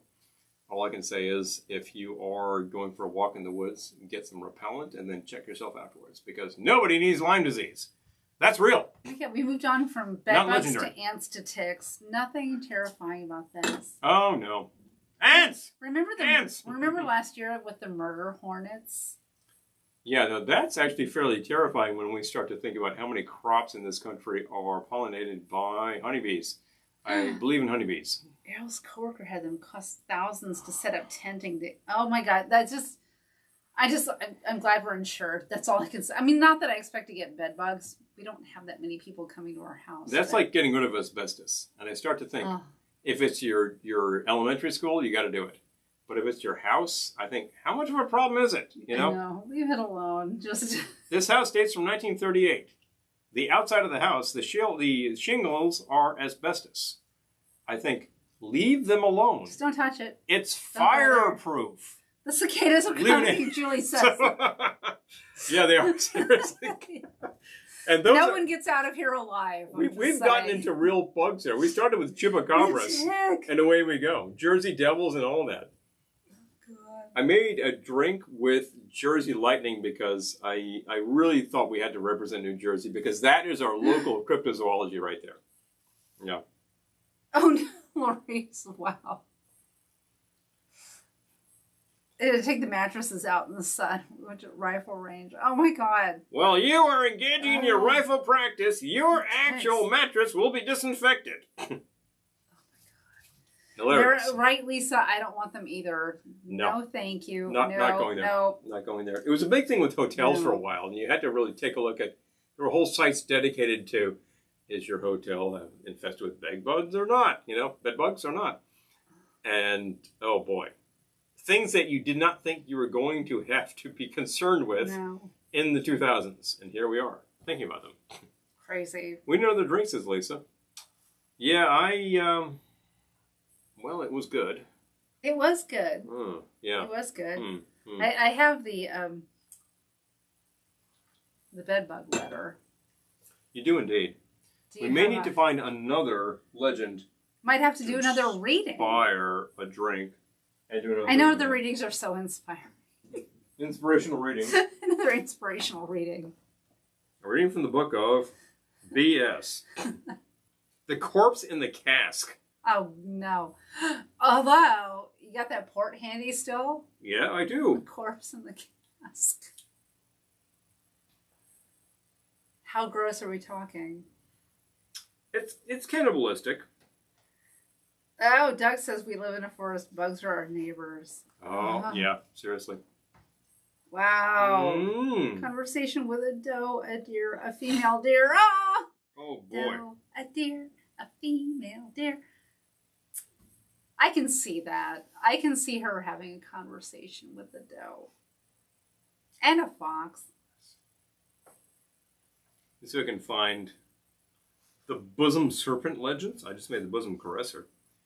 Which actually it's a pretty good little thing. Certainly if you add a little bit of citrus to it. Yeah, he's on it. The Death of Little Mikey. Oh, we talked about this cereal. He's alive. Oh yeah. He's not dead, so we don't have Life cereal. We don't have Life cereal, Pop Rocks, or a cola right now, so we're kind of screwed for that. I'll tell you what. You make whatever drink you want, and we can talk about Mikey while you do it. We can talk about Mikey. Mikey was, of course, we can just call it Mikey. Child actor who appeared in Life cereal commercials. We can use the purple gin and pretend it's Pop Rocks. I don't know. I'm improvising. This book is full of great pull quotes. Cadaver had familiar look. Oh my! I'm improvising. Uncle Bob. You know what? Dead bodies and legends really are a whole separate category of their own. And we know people who work in the New York City morgue, so you could really start talking about the weird stuff. Yeah. And that's probably a good thing to kill a bottle of scotch over. Yes, you know? Julie, I'm with you. These urban legends make me think of the kiddified scholastic books. Yes. The kidney, Amy, I was trying to get him to do the stolen kidney. I thought it was one of the best. I just wasn't inspired, although it's a classic. And I was thinking about the fact that if you wake up in a bath and somebody says your kidneys have been stolen, well, you're dead. So that's kind of a very short story. They stole one kidney. Why would they steal one?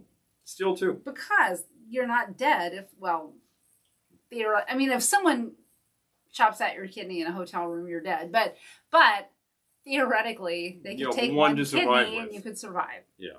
Well, organ harvesting has a really, really disreputable actual story that happens around the world, which is really, really pretty bad. I'm just saying. Clever babysitter. I'm not. There's also, of course, the hippie. Okay, Lisa's saying, how about a julep in the microwave? Of some kind? A julep. We haven't had a lot of mint out there. We just passed the Derby itself. You know, the big one. So. Yeah, and the horse tested for drugs. Oh my, that sounds kind of legendary too. As a matter of fact. The wife's RV revenge. No shade. I don't follow the Derby, but I saw that headline. The rattle in the Cadillac is a great story, but I don't think it makes a great drink. The nun in the Volkswagen, now that just sounds like something else. It's a good drink name. It's a great drink name. You need to use some Jaeger for that, I think. Hilarious. The Baby on the Roof, that was actually a feature in the movie Raising Arizona, as a matter of fact. Oh, yeah. Which is hilarious. I'm thinking the nun in the Volkswagen, you'd have to use some Jaeger. Not that I'm trying to push you into any particular drink, but... We happen to have a Jaeger variation in the freezer over there. It could be done. I'm trying to think. But it is absolutely true that we need a little something else going on here. Rattle, rattle, rattle, rattle. I will tell you the following. I'm not overly fond of julep-style drinks, although I will make them for you on request. I enjoy a mint julep on Derby Day. Yeah, I'll make them for you on request, because if you like it, we can do that here. We can do most things. I'm not overly fond of Bloody Marys, but we typically have the ingredients to make one. And the last time that we did, second to last time we did a sort of a morning, sort of a brunch cocktail episode, I recall saying I really need to make a Bloody Mary. Made it, tried it, and I thought it was pretty good. So that just tells you that perhaps I can be a little broader in my taste and all of that. Let's see here. What could possibly be done? I haven't really found something that struck my fancy yet.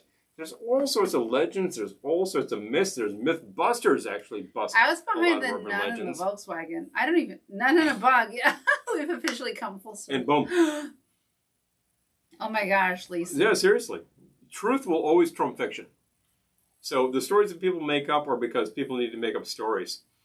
But what happens in life will bug you out.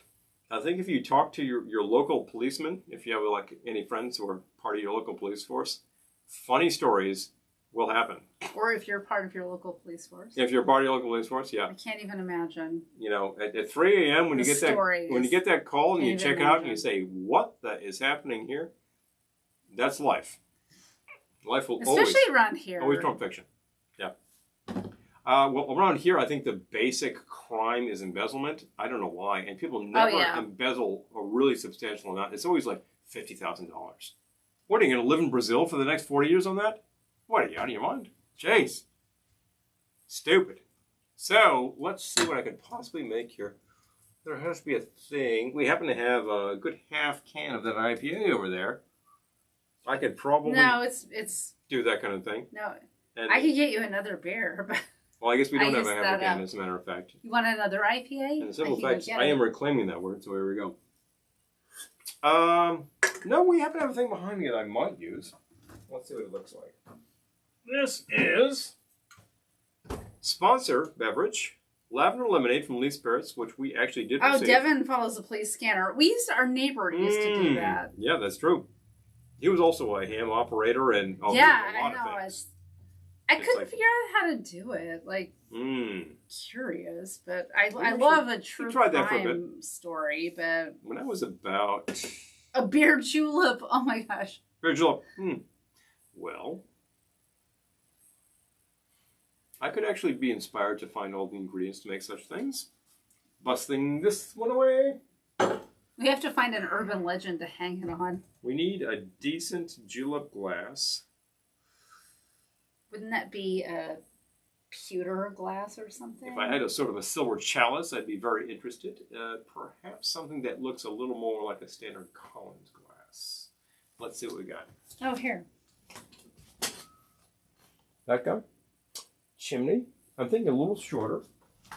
He's getting picky about his glassware. Yeah.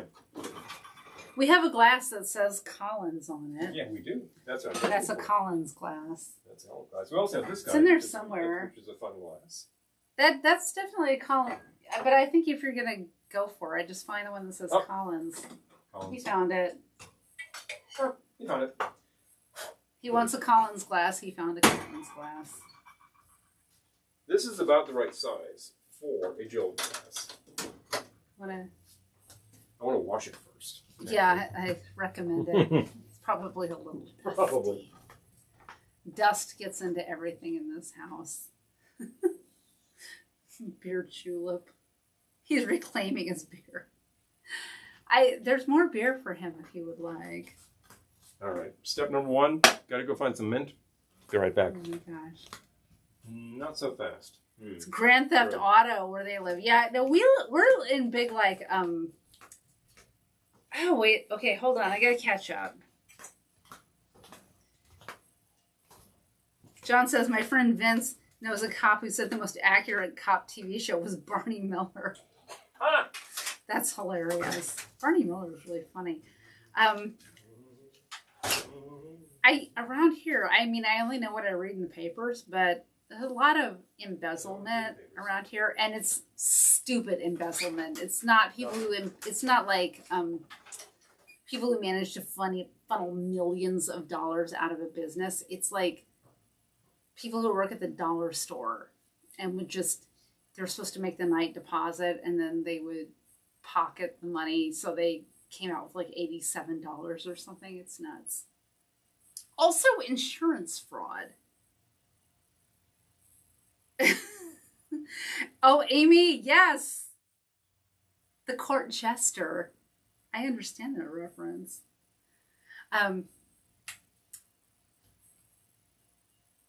Embezzle. Oh, insurance fraud. I got my train of thought back. They stage accidents and stuff, and like, ew, I'll get the insurance because I had an accident. And it's so easy to trace these accidents back and say, like, there's no way that happened for real, but everyone around here thinks they're a criminal mastermind, so. Yay! Welcome to the Hudson Valley. Woohoo! Ooh, you harvested a bunch of mint. Look at you. Probably should have done more than that, but this will do. Yeah, that's beautiful. I'd wash it if I were you. You're right. I love the court jester references. It's making me so happy. Fantastic. I think we're talking about a lot of complicated... beer margarita. Lisa, I love a beer margarita. That sounds like an excellent idea. Let's actually do that, shall we? So what are you doing? We're doing a beer julep. This might be a beer julep south of the border. Are we just calling it beer julep? Beer julep for right now will be fine. You're supposed to pack this with finely crushed ice. Okay. Well, I'm not going to crush ice right now, but I'll find the finest stuff I can find. Oh my gosh, that mint. Pretty minty. It smells so good. Yep, minty. The mint is growing in the yard because we planted it there to do that very thing. People talk about mint, they say, oh, that's very invasive, it's a weed. I'm like, well, it makes a lot of Mai Tais now, doesn't it? So go to town. Oh my gosh, it might push out our creeping Charlie. Yeah, you know? I don't know. Get that in there. Pack your mint in. You're supposed to sort of like muddle this a little. Whatever. Wow. I think this is basically for show. So the second thing I'm going to do is grab this fine bottle. Devin says it's a lot of car wrecks and arson. Agave spirits here. If you could pass me that pony in the shop there. Okay, so what are you doing here? I think I will make this an entire shot. Okay. 1.5 ounces, 45 milliliters of your tequila products. I'm using El Jimador, which I recommend highly. It's actually a really nice and mid-priced brand. 100% agave, no BS here. I will throw in a little bit of... I hate BS in my tequila. We're talking about urban legends. Tonight, it's all BS. Unless it really happened to you. In which case, drop it in the comments. Drop in about 1/4 ounce of your lime juice. Just for kicks. And I will actually... I was talking about a beer thing. Going to get that. I will belay this one until later. I'm so curious as to what you have in mind. We have a few things. Vessel with a pestle. I love it. I love it. Court jester. Wait, Hold on, I get. We've watched. Oh, Larry says we've watched episodes of World's Dumbest Criminals.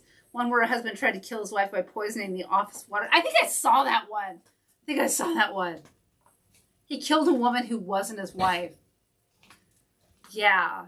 Good job, Mom. Nice going, dummy. Have fun with that. In jail. Yeah. Joy of prison. Now, I think we had a bottle opener, but it has gone back to where it started. I am deciding to fill this with an IPA. I happen to have the Lisa says, great job foraging the mint. I knew where it was. I had a flashlight and a pair of scissors. Now, I could have done more. You really want to kind of pack it when you're dealing with a julep type thing. There are these julep formulas that will say find like the earliest morning dewy mint and pick the most tender leaves. Dewy mint. You find yourself about 2 ounces of a fine. It's gonna be my new alias. Bottled in bond bourbon, and you pour that into a glass and get it ready, and you contemplate the mint, and you throw the mint away and drink the bourbon. You know, there's a lot of BS with mint juleps, but you can also just do this and sugar it and away you go. So far, you've got the tequila, the lime juice, and the beer. Are you doing anything else? I'm filling with the beer and stirring gently. Okay.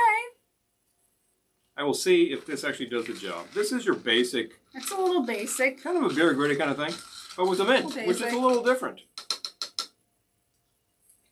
Now, the mint, of course, is not there to be crushed up and spanked and everything like that. You just want to put it into your nose and drink.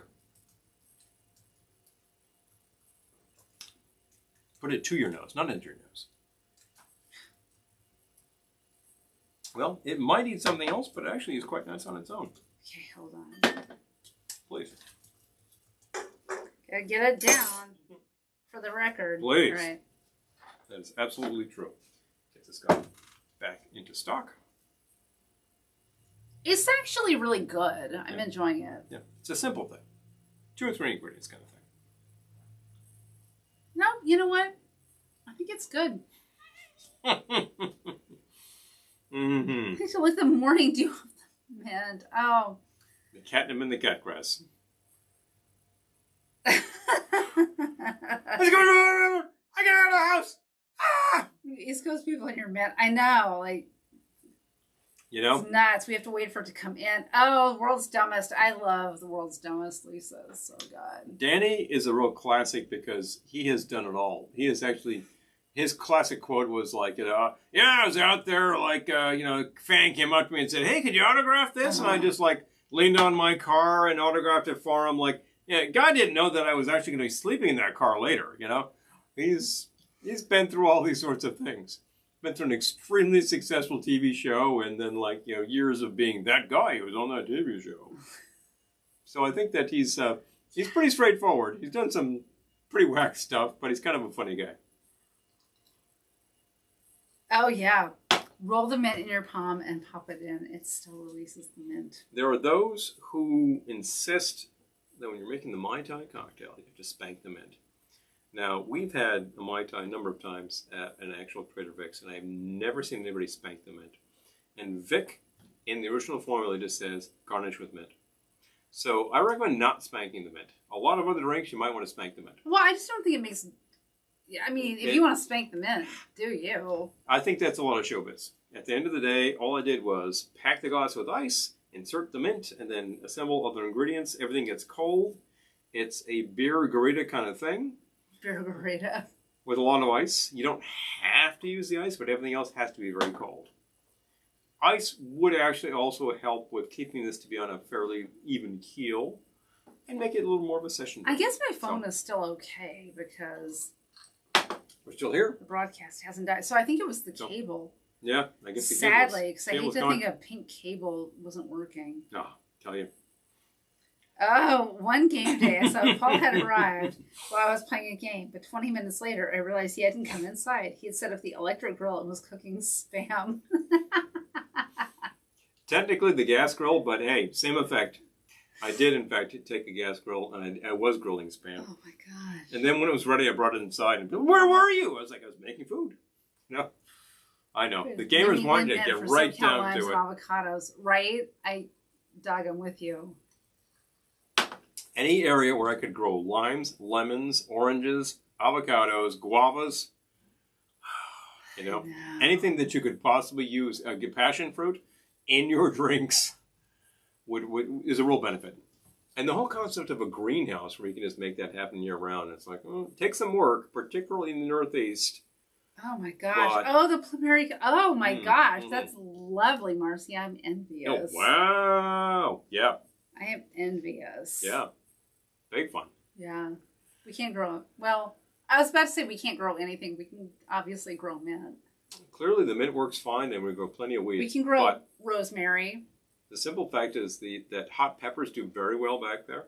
And last year in the summer we had the wall of pain and grew Carolina Reapers and Ghost and Scorpion, and they were all really hot and very productive. Yes. So it's not exactly desert conditions where they'll really get pinched and get crazy, but they were hot. We definitely have a growing season here. We do. They all died on the vine eventually.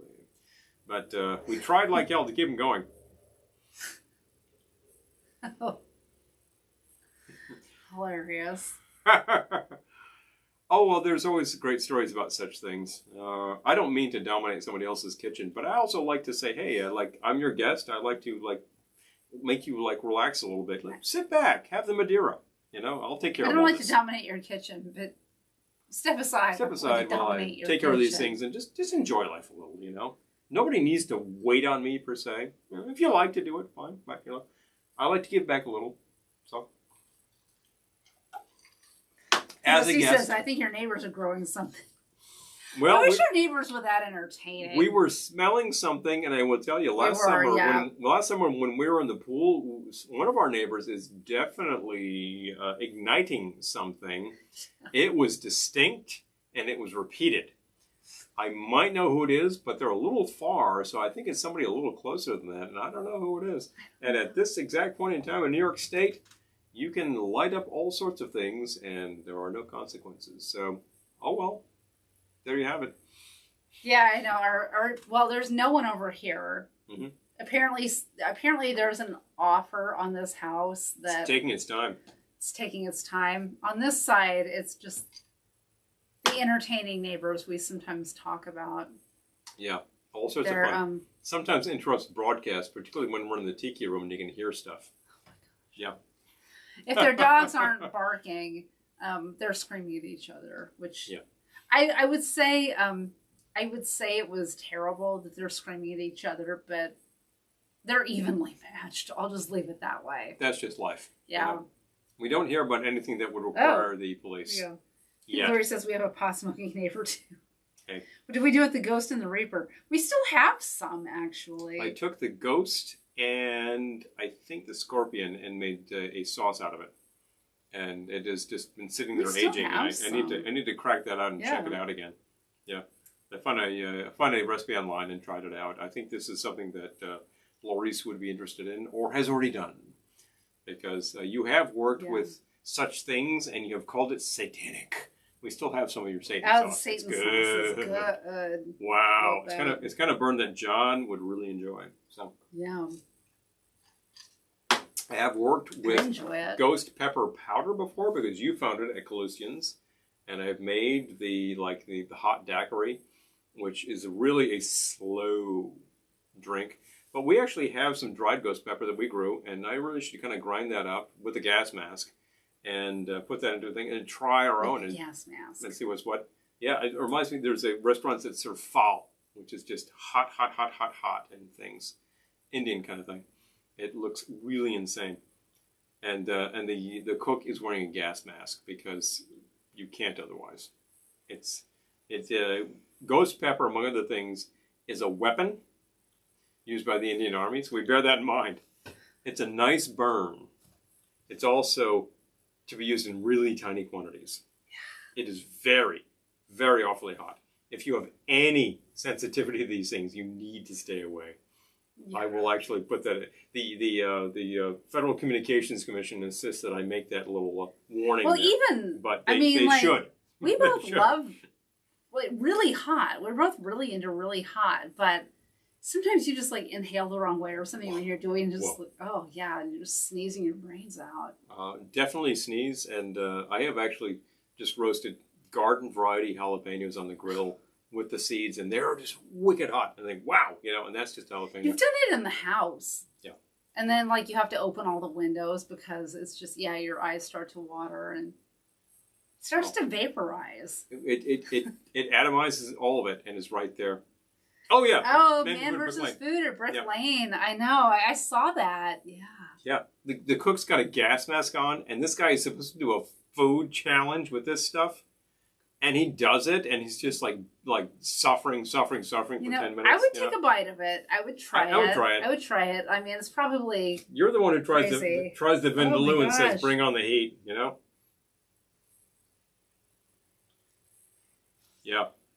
We do a lot of hot stuff around here. We actually consume more hot sauce than milk, which is, sort of interesting or ironic because if you have too much hot sauce, you want to grab for the milk, Speaking of bug attacks, I feel like there's a bug attacking me. I opened that door for a mere second. Rinsing off the cutting boards has caused all kinds of misery. Yeah. Taking your contacts out. If you are cutting the Scotch bonnet peppers, wear gloves. That was when I learned to wear gloves. When taking my contacts out one night, I was like, my eyes. Don't ask me how I know that, but if you want to make jerk chicken, you need some of the Scotch bonnets. And if you can't get them, get the habaneros, and they're hot. Ooh. Wear gloves. So. I love it. Yeah, I know. This is the reality we're dealing with, but still, I like that. I like that a lot. There was a food truck down there where I used to work, which actually you serve jerk chicken, and that smelled all kinds of Lisa's asking, do you ever ferment anything in alcohol yourself?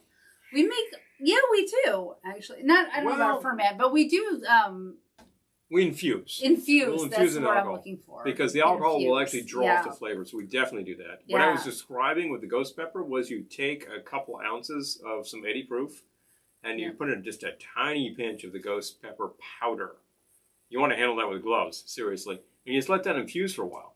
After about maybe half an hour, a few grains, it's got the hot stuff out of it, and then you just make a daiquiri with the rest, and then you sip very slowly. And it really, you take a sip down there, and it's just like punch. It just hits you. It's if you have any sensitivity, you got to stay away. Lisa's asking, has anyone ever died from ghost peppers? I've heard stories about people who have decided to eat the ridiculous peppers of the world, crazy. And like punched a hole in his larynx kind of stuff. I think. I burn a hole in my esophagus. This is some kind of idiocy that I can't even comprehend, but it's highly irritating to your mucous membranes, which run right straight down to your stomach. So be warned. Be warned. It's human beings eat things that other animals do not eat. Like a lot of mammals will not go anywhere near your peppers, which is why you can actually not get attacked by deer if you're growing peppers. Birds will eat them, interestingly enough. Do deer attack? They attack your tomatoes, that's for sure, with vigor. I've never heard of a deer attacking a human. But the simple fact is that, we as a mammal species will actually eat certain things which other mammals don't even go near because at the end of the day... Because they're like, oh, hell no. At the end of the day, we kind of like the pain. I like to burn a lot myself. It's within reason. Too. I don't want to... People, at this point, I think we have 4 bottles of ghost pepper sauce over there. We use that extremely rarely. Yes. Yeah, a little goes a long way. A tiny, tiny bit. I'm really fond of habanero, Scotch bonnet, and then like a jalapeno kind of a sauce. We, at the end of the day, the most used is probably Tapatio, which is a really great medium burn. I would like to go to Brick Lane. Yeah, I would try it. I'm assuming it's open. Let's find out.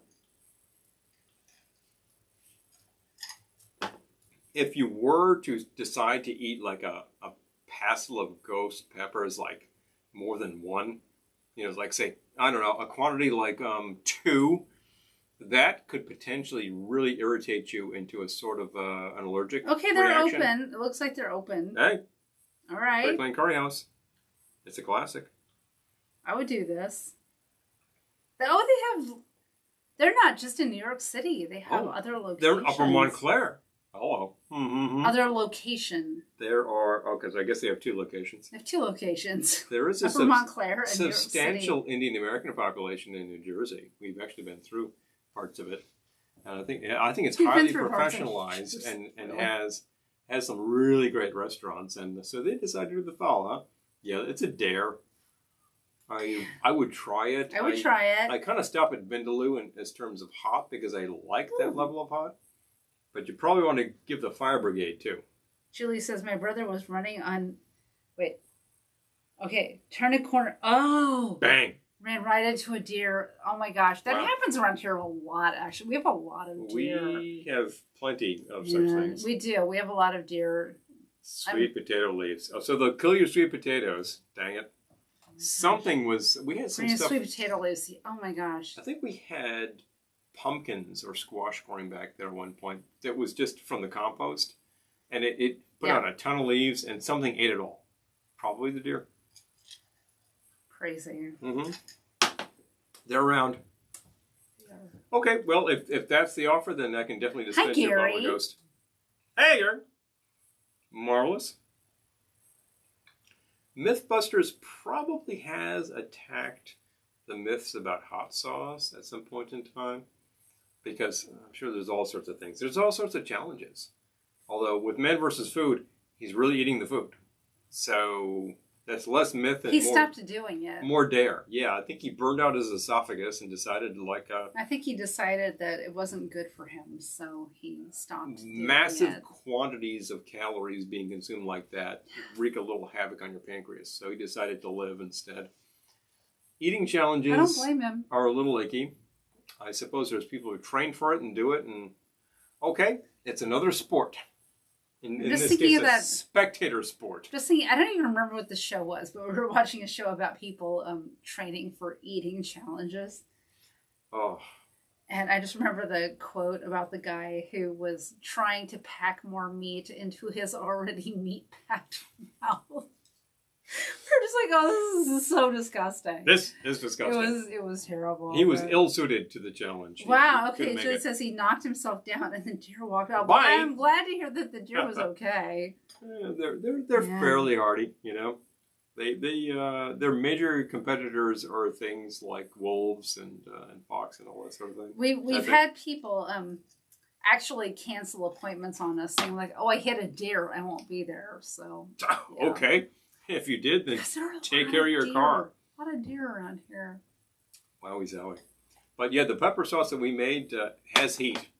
Seriously, I don't think it's the hottest thing I've ever seen. It was designed to be. It's the Ohana pig roast and eating challenge. I feel like the Ohana pig roast would be an eating challenge if you attempted to eat a certain amount of the pig. You know, like the pig itself, it's probably about a 300-pound pig. So like, if you were gonna eat like 50 pounds. Say, hey, Sully, eat that pig. You'd be like, oh, no, not happening. That's insane. There are those who will tuck into a lot of flesh that way. I cannot do that. We've actually been to the Big Texan Steakhouse. We've seen the steak challenge, which is basically the size of a bicycle seat. Marathon runner versus deer. There's no way. Yeah. Good for deer. Good for deer. Now I'm just thinking about when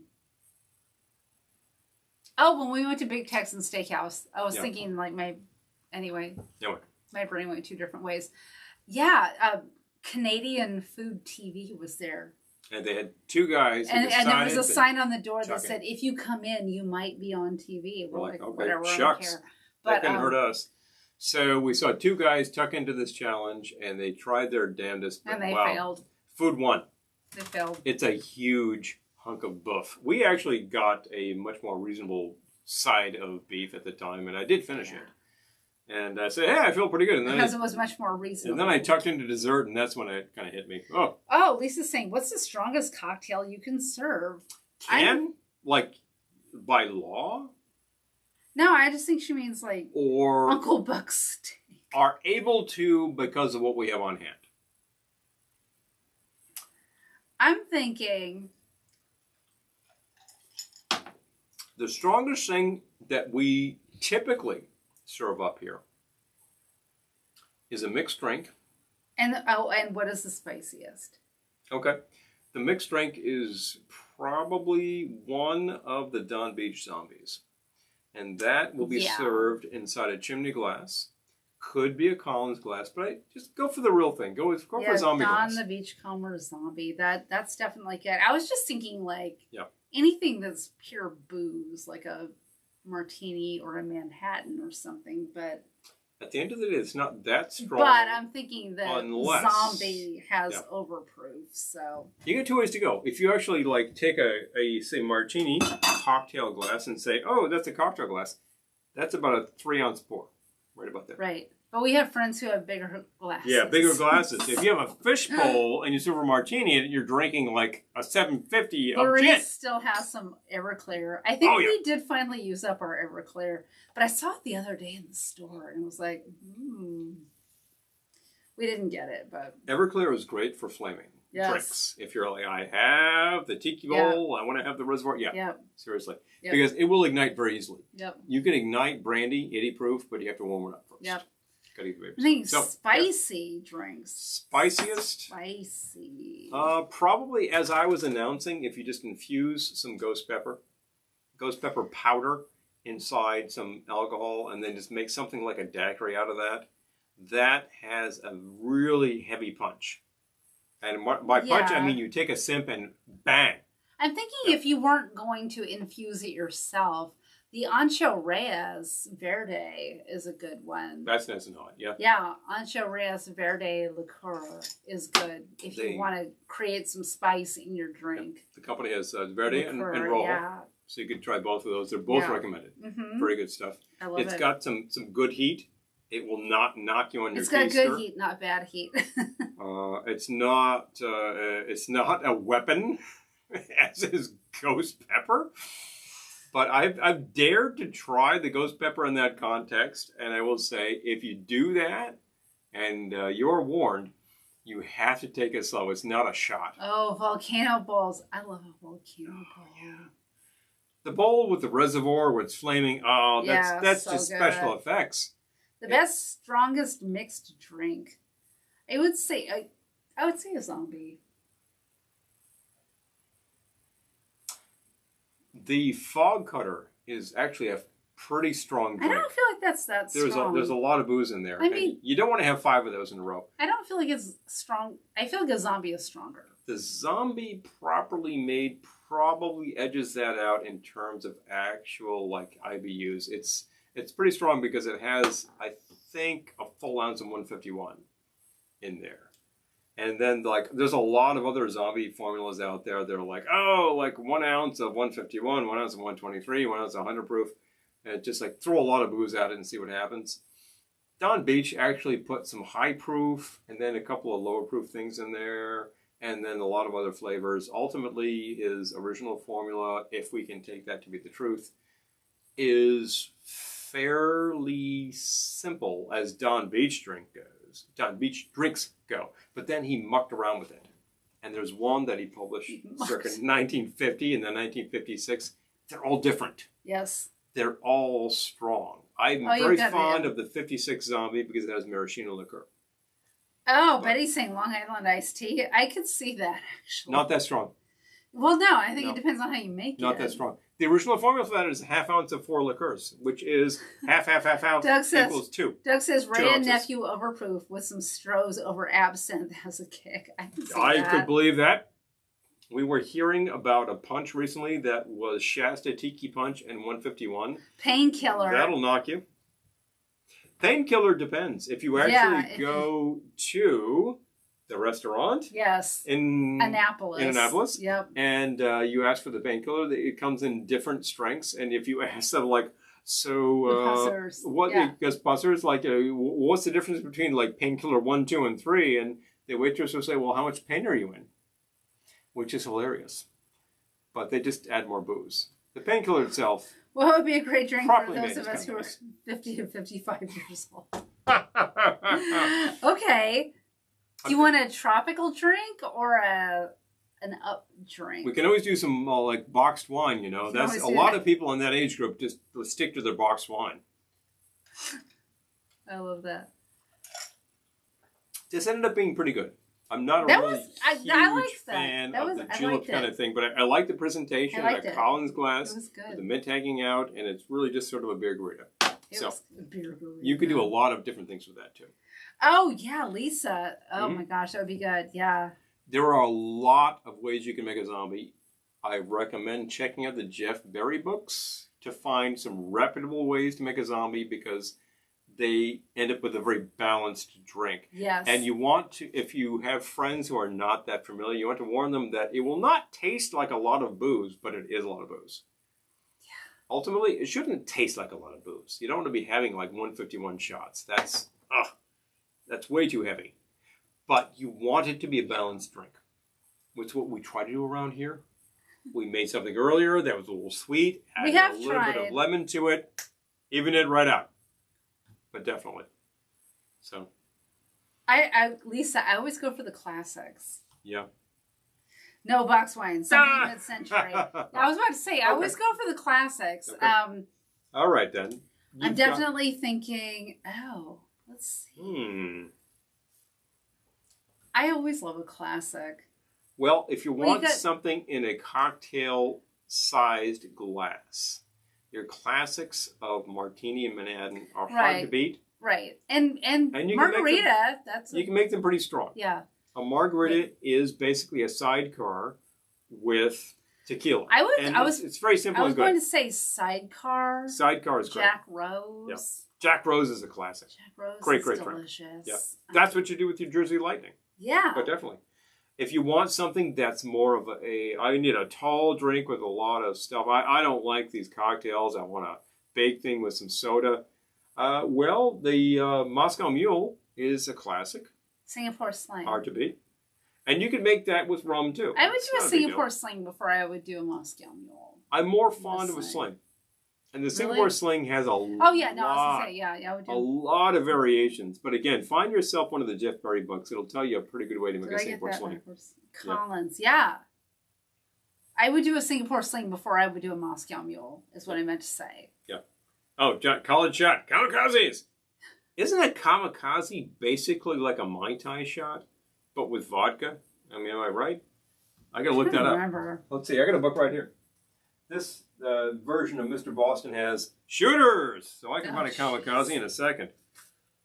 I'm not going to make one right now unless somebody dares me, and then they might still not make it. They're gonna dare you. The beer julep. I really liked the beer julep. Actually, it was good.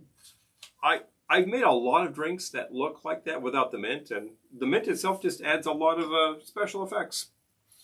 And you get that the mint on the nose, a little aroma of the mint and going down. At the end of the day, a mint julep is all about the mint in the nose. You want to get the aroma without just all that flavor. Sidecar with Saint Germain, the Pope Mobile. The Pope Mobile. We've certainly made that before, and it is very good. So kamikaze. Let's see here. Here it is, page 178. If you have your 90s version of Mr. Boston, you can follow along. I can't remember. I learned this in bartending school. It's a popular shot, popular shooter. I think it was back then. Yeah, I'm not so sure anymore. There's one called Johnny on the Beach, which looks terrible. No, don't do that. Oh, I just got a chill up my spine. Kamikaze. I just got a chill up my spine. Lime, triple, and vodka. So it's yeah, no, just it's just boring. That's a vodka margarita in a shot. Lime, triple, and vodka. Yep. Yeah. That's margarita. And it's unbalanced because it's equal amounts of everything. So Ugh. No. I wouldn't do that. Don't do that. You could add more things to that and vary it up, and then basically you kind of end up with a Mai Tai, which is a better idea. No. Huh. Kamikaze. Southern Comfort Amaretto Lime Juice. Ugh. I don't know about that. No, don't do it. Let's see. Rattlesnake, coffee liqueur, creme de cacao, Irish cream liqueur. Don't do it. Oh, that's you do 5 of those and it's bad news. Oh my gosh, Lisa, it's so funny. I had my box wines in planters with spout holes cut out and choose colored planters. Oh my gosh. That's brilliant. I love that. That's a good idea. That's brilliant. It's a really good idea. Glendora needs to steal that idea from you. Yeah, Doug, that's about right. The simple fact is, if you're interested in that, make a gimlet. Exactly. Get roses. Yeah. If you can get roses with sugar, good. Roses is actually making a lot of products with sugar these days. Just not their lime juice. Kamikaze. But like the roses with the vodka and the sour, and away you go.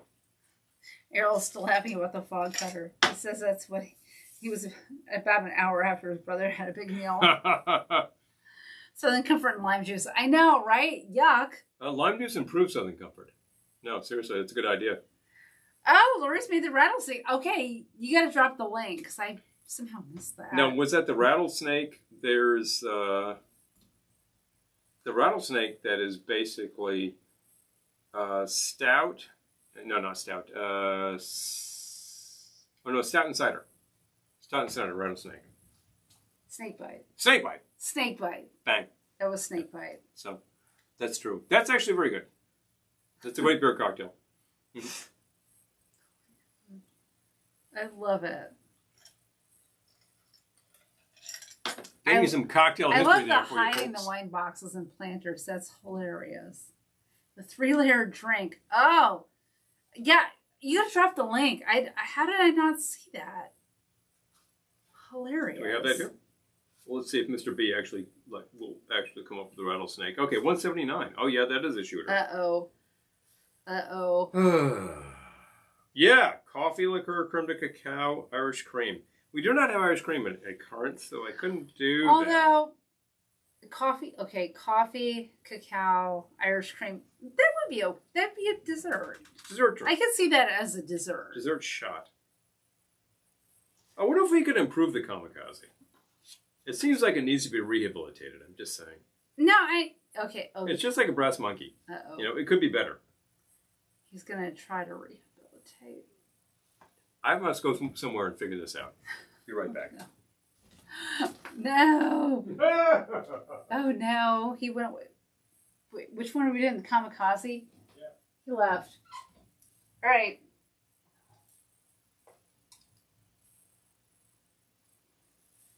Kamikaze. I hope he marked the page. He did. Lime juice, triple sec, vodka. We can fix this. I hope we have vodka, though. That's the only thing. I'm not sure we have enough vodka. Because it's equal parts. No, thank you. Here's my dilemma. If I go looking for vodka, I need to just leave this broadcast unattended, which would not be entertaining. Okay, I'm reading Larissa's comment. It's sweet and not too strong. Okay.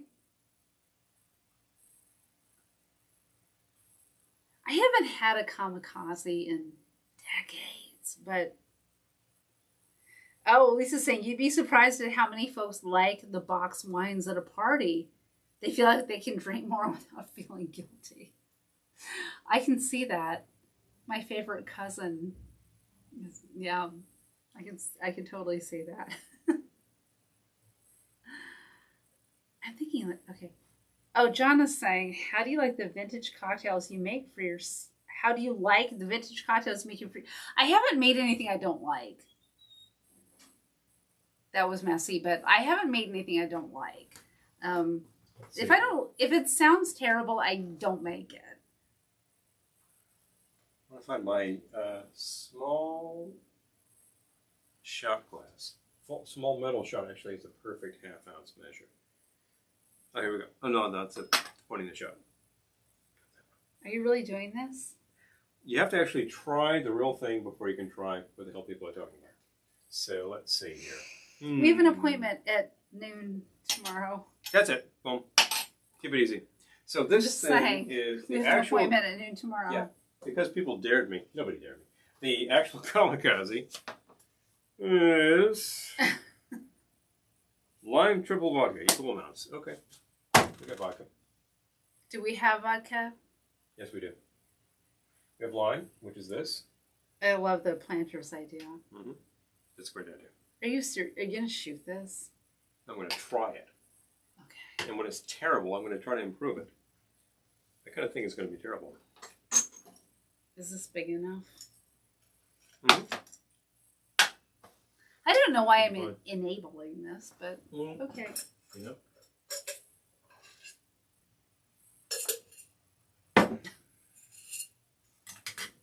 Lime. The orange liqueur that I used is still here. That'll do just dandy. Better than your usual triple sec, actually. And I need the vodka.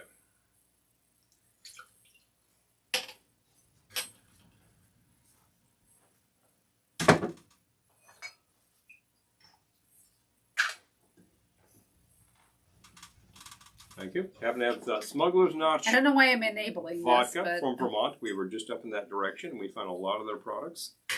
Highly reputable products. Really good vodka and gin. Actually got this as an anniversary present for working for my company for a long time. Hi, Satellite. Hello. There we go. So, boom. Because the audience demanded it, we are trying a kamikaze. Kamikaze is a shot. 80s show. I love that. Yeah, seriously. Cointreau, yeah, it's a higher level material than what I use there. We could also use Monnier, which I think is kind of the king of these things, in my opinion. But Cointreau is actually called for in a lot of formulas. Yeah. All right, so we'll throw a few cubes in there to get this cold. We're going to keep this simple. I think a lot of bars would just keep this stuff on ice, shake it up, and away you go. Here's my opinion on shots. They go down very fast. I guess I should be writing this down, shouldn't I? Not necessarily. I might not actually want to do this. Got it cold. Strain into cocktail glass. Yeah, strain into shot glass. Boom.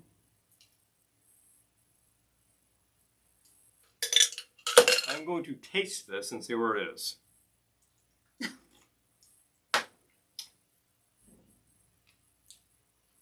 It's kind of a good daiquiri, as things go, but it's a little unbalanced. You got too much citrus going on. I can see why that gets people in trouble.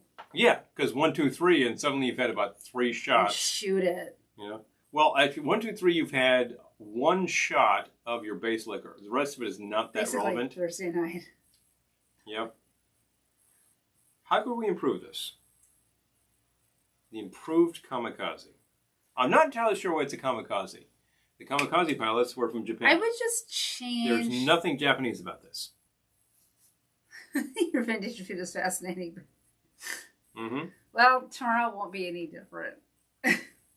Well, actually, it'll be slightly different, but it's kind of the same. Yeah. Satellite's going camping.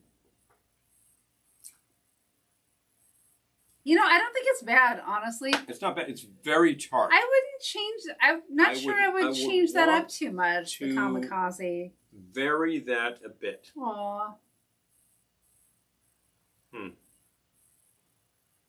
What could we do that would vary that a bit? It's actually pretty good. Okay.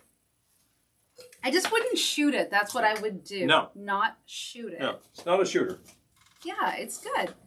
I mean, I know it's a shot, but don't shoot it. It's fine. You could add some bitters. Maybe some orange bitters. Never a bad idea. Yeah, I would do some orange bitters. Here's what I would do. Maybe I figured this out. Or some cranberry bitters. That's an excellent idea. Okay, so here's what I would do. Cranberry bitters. I would actually decide to vary up the base ingredients in proportion. I don't even think it needs to be more... I think that vodka as a base in this is a little bland. I want something with more character. Maybe you want some aged rum. On the floor. Add sake. Sake would be great. Maybe you want some tequila. Lime cordial. Okay. Yeah. Yep. People are talking about... It's... Oh, we will? We'll talk about that later. Terrible. Yeah, Elizabeth is saying the kamikaze cocktail is not too bad. You know, I wouldn't order it, but it's not a cocktail. It's a shot. You're supposed to go boom with this. I've had worse. Much, much worse. The flavor is, you've got a basic sour profile. but it's 1-1-1, which makes it like a lot of formulas for a sidecar, which I think is off. Forget it. I say vary up the base. What do I like? What do I like as a base better than vodka in this sort of a drink? How about tequila? Okay. I would say go with 1.5 on the tequila. Increase the amount of tequila. Okay. So there's one good idea right there. What do you do with the rest of the ingredients? I say you kind of keep them the same. I got lime juice right here. And I want 1/2 ounce of lime juice. Okay. And what about the orange? I would certainly recommend the Marnier. How much tequila did you do? 1.5. Yep. How much? And I happen to have Patron Citronge, which is an excellent orange liqueur, which we used. How much are you doing? I used 1/2 ounce. So 1.5, half. You just changed around the proportion of ingredients. Okay. And that's all you did. Did you do lime or lemon? Lime. Okay. You can do lemon. It's not going to make a lot of difference in this way. Okay. So far, it's just a really basic sour. Yep. And you can take that, and you can shake that around a little bit. You could shake this with a glass part, or since I'm feeling lazy, you could just swirl it around. Yep. Hold on the side for a minute. All right. We're going to save this because we're going to try this side by side. This is very much newly done. Look at that. I liked that. I like that julep. Yeah, it's a fun idea. Here, you need a shot glass, don't you? Nope. I need a cocktail glass because this is larger than all that. So let's get one of these guys. And we'll pour that in. So what do you know? It's larger than a shot. Mm-hmm. Well, that pretty much filled that glass. Nicely. We changed the base. We kept the other ingredients the same. So all I did was take the Kamikaze, same amount of lime and triple, okay, and increase the amount of the base liquor. You could have stayed with vodka, but I think you're having a lot more fun if you go to tequila. Give that a try. Well, I think it's going to be pretty basic right now. But yeah. Well, what does it taste like? A margarita. Which is what it is. Yep. All a Kamikaze is a margarita with unbalanced proportions. So I say, make a damn margarita. Well, but a Kamikaze has vodka. If you were like, oh, I don't do the tequila. And not tequila. Okay, fine. So just. But it is yeah. Now I mean, it's the ingredients of a margarita, switching out tequila for vodka. And just goose the proportions a little. You need to use more of the base and less of the sour, and this thing balances right out. Right now, this thing. They are the same color. It's very tart. Very tart. I don't think it's a very good shot. I like tart, but... Yeah, you might be okay with it. I like tart. But the base doesn't have a lot of character. The tequila has character. So there you go, margarita. And here's the kicker. Gotta add the cranberry. Pretty much how we make margaritas, right? I know. That's my stunt there. It's a margarita. Yeah, I'm also going to add... You could do gin instead. Yeah. Sure. It's a lot of variation. Classic formula. Try whiskey, get a whiskey sour. Whiskey, you could do it all works. Anything. Here's the kicker. I'm actually going to try the cranberry bitters. Boom. Okay. Okay. Which is perfect for Halloween because it's like so blood red. Devin's still watching. We're talking a little bit of blood working around in my glass there. And actually, it's settling at the bottom, and you have a little bit of that down there. It's like a tequila sunrise kind of thing. Just saying. I like it as is because it has that swirl going on. Mmm. And you're still getting the bitters. How many dashes did you do? I did 1 dash. This is a pretty fast dasher. The Fee Brothers Cranberry is really good. It is quite bitter and very red. So it's very applicable to these things. I liked it. So we have a margarita variation. But basically at the end of the day, I improved the Kamikaze by making it a cocktail. This is a stunt shot in college, which will get you to wake up in the park saying, how did I get here? Whereas this is a cocktail. If you went to a Mexican restaurant and said, I'd like a cocktail, they'd say, how about a margarita? And they'd serve you this and you'd like it. So there you go. Yeah, well, it depends on the restaurant. Some people will say, like, oh, I don't want tequila. It's like the actual base liquor is not going to matter as far as the proof goes. So, well, think about how it's served. As a cocktail, it's a cocktail. That's the thing. It's all it is. So, we've been live almost 3 hours. I'm just saying. And interestingly, I'm still standing and cognizant. No. I guess we moderated this very well. Oh, Mercy's saying kamikaze's always had a strange green-yellow color. Yeah, I can see that. I'm not... Why? That means they weren't using lime juice. They were using sour mix. Yeah, it's always more fun south of the border. Yeah. Or in that case, they're probably using like margarita mix. And oh man, that's a slippery slope right there. Wow. Yeah, you could totally do gin. You could do anything. I mean, it's a classic formula, so you could slot any other spirit in there. Look, we just made a kamikaze according to formula. Oh, sake. We have had sake. We don't have any sake now, but that would be great. Yeah. And a cherry to something. There are a lot of levels of sake out there where you could really go pretty far with that. Yeah. We've had some pretty good sake. I don't think we've ever had some really, really nice sake. I've definitely had a sakatini at a restaurant, and fun things happen. Lisa's asking how a Suffering Bastard is made. I wonder if we could do that at Tiki Underground. Next week we're going to be live at Tiki Underground. Akron, Rock City. Akron. Rubber City. The Rubber City, baby. Rubber City. I don't know if it's the Rubber City anymore, but at the time it was the Rubber City. A lot of interesting culture and music came out of Akron, and we celebrate such things. And Tiki Underground, basically, the proprietors took what was a sports bar, probably a fairly nondescript sports bar, and removed and discarded most of the television sets and decided to make it into a tiki bar. Now, the remaining 2 television sets... And restaurant. Remaining 2 television sets show like Elvis pictures, like Blue Hawaii. Mm-hmm. And they will mix up fantastic things. They hired I believe a Mexican chef to make like your tortillas, etc. That was when we were there before. I don't know if that chef is still there, but can't guarantee the food was delicious. So. But the food was really good. So they did a classic thing. You hire like a very specific type of ethnic food and you pair it with tropical drinks. Bang. They centrifuge their lime juice. This is unique.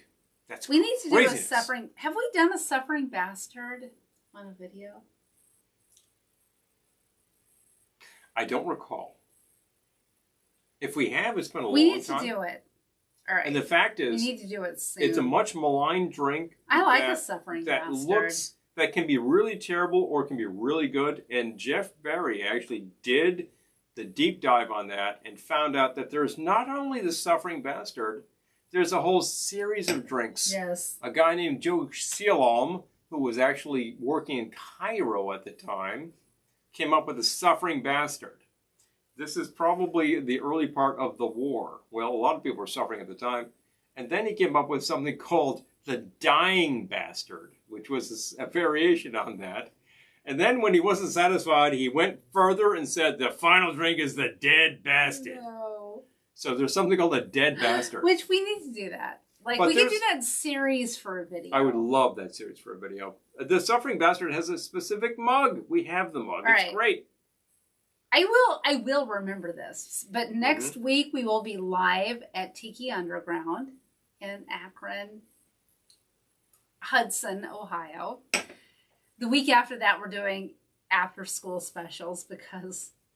It was sort of requested. Well, no, it wasn't requested. It was mentioned, and I latched onto it. Let's be real. I latched on. We went with it, damn it. And then the week after that, maybe we need to do the Suffering Bastard, the Dying Bastard, and the Dead Bastard. Dead Bastard. And I just said, Bastard, Bastard, Bastard, on a live video. Ooh, the local Bamboo Club. Oh, mercy. I want to come. I want to come visit. I like a Suffering Bastard because it's a little unique the way a Singapore sling is. Because essentially it's a gin drink. Inglorious Bastard would be a great variation. That must exist. Well, you know, Tarantino has done some great I know, work. Lisa, right? We're still standing. It's almost 3. It's coming up in 3 hours, and we're still here. Hey, look, we're folks. still standing. No one's passed out. I'm still going. I could go for another hour. You want me to make another drink? Yeah, you do. Well, I'm probably not going to do that. But oh God, we have an appointment at noon tomorrow. I want to see some good Tarantino drinks. He did a lot of work rehabilitating the career of people like Dick Dale, and I will say that's pretty celebratable. And that last picture he made was an amazing love letter to Sharon Tate, and it's worth saying. It's really stunning. I'm about to say I really liked that movie. I liked that picture a lot. It's very movie. You know, it's I liked it. Very I probably just set off a big controversy. Yeah, well, you know, we started with the myth making. Once upon a time in Hollywood. And the simple fact is that Hollywood is all about myth making. So here we are back in the myths. You want to talk about Jersey Devils and jackalopes? We've been doing it all evening. That's true. That's a good way to wrap this up. I really liked that movie. I have friends who I enjoyed it a lot.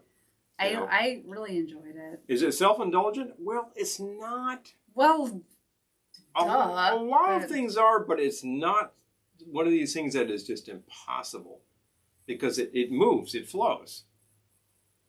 And it is actually very much about Hollywood television in the 60s. It really works that way. And we've watched a lot of 60s are from Akron. Oh my gosh. Oh, yeah. Okay. Yeah.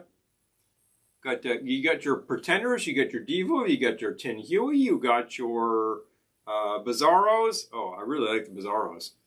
Yeah. Did you say Waitresses?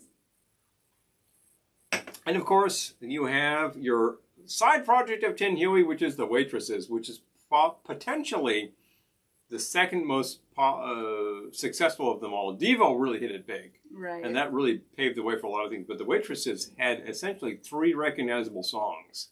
That's pretty big for a little band from Akron. I like those guys a lot, you know. Their singer, unfortunately, is no longer with us. Yeah.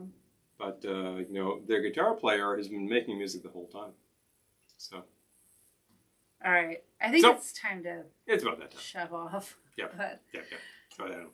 Thank you for joining us. Please join us next Thursday at 8 p.m. Same bat time. Knocking on wood because... Different bat channel. Knocking on wood because we'll be traveling that day. But 8 p.m. Who knows what hell we're going to see between here, New York, and Ohio. But yes, at Tiki Underground, which will be so much fun. Tiki Underground is amazing. It's a great place. And we will be shooting video there on Saturday, too. Not this coming Saturday, but they're having a Tiki flea market. Yes. So, yes. Big fun. Are you local to this area? You're going to want to check this out. If you are in Ohio, please come out. We would love to see you. Of course. And I think that's it. Join us tomorrow for Snack Mix. That's all there is. There is no more. And another this is the end. Cocktail. Which is good. The classic cocktail is really good. I told Paul, like, I'm only making one because I'm not sure I'll like it. And then I liked it. It was good. So, you know. Which classic cocktail? The one we made for tomorrow's video. Oh, yeah, that was good. Oh, Brad Pitt on a roof. I know. That's a movie myth I could get into. Right? Love Devo. I love Devo, too. Yeah, I loved Once Upon a Time in Hollywood. I know I had friends who had a lot of problems with it, but I'm like, no, I just liked it. It's a little mythological. Yes. Sparks have a documentary coming out. Yes. Oh, hello. Yep.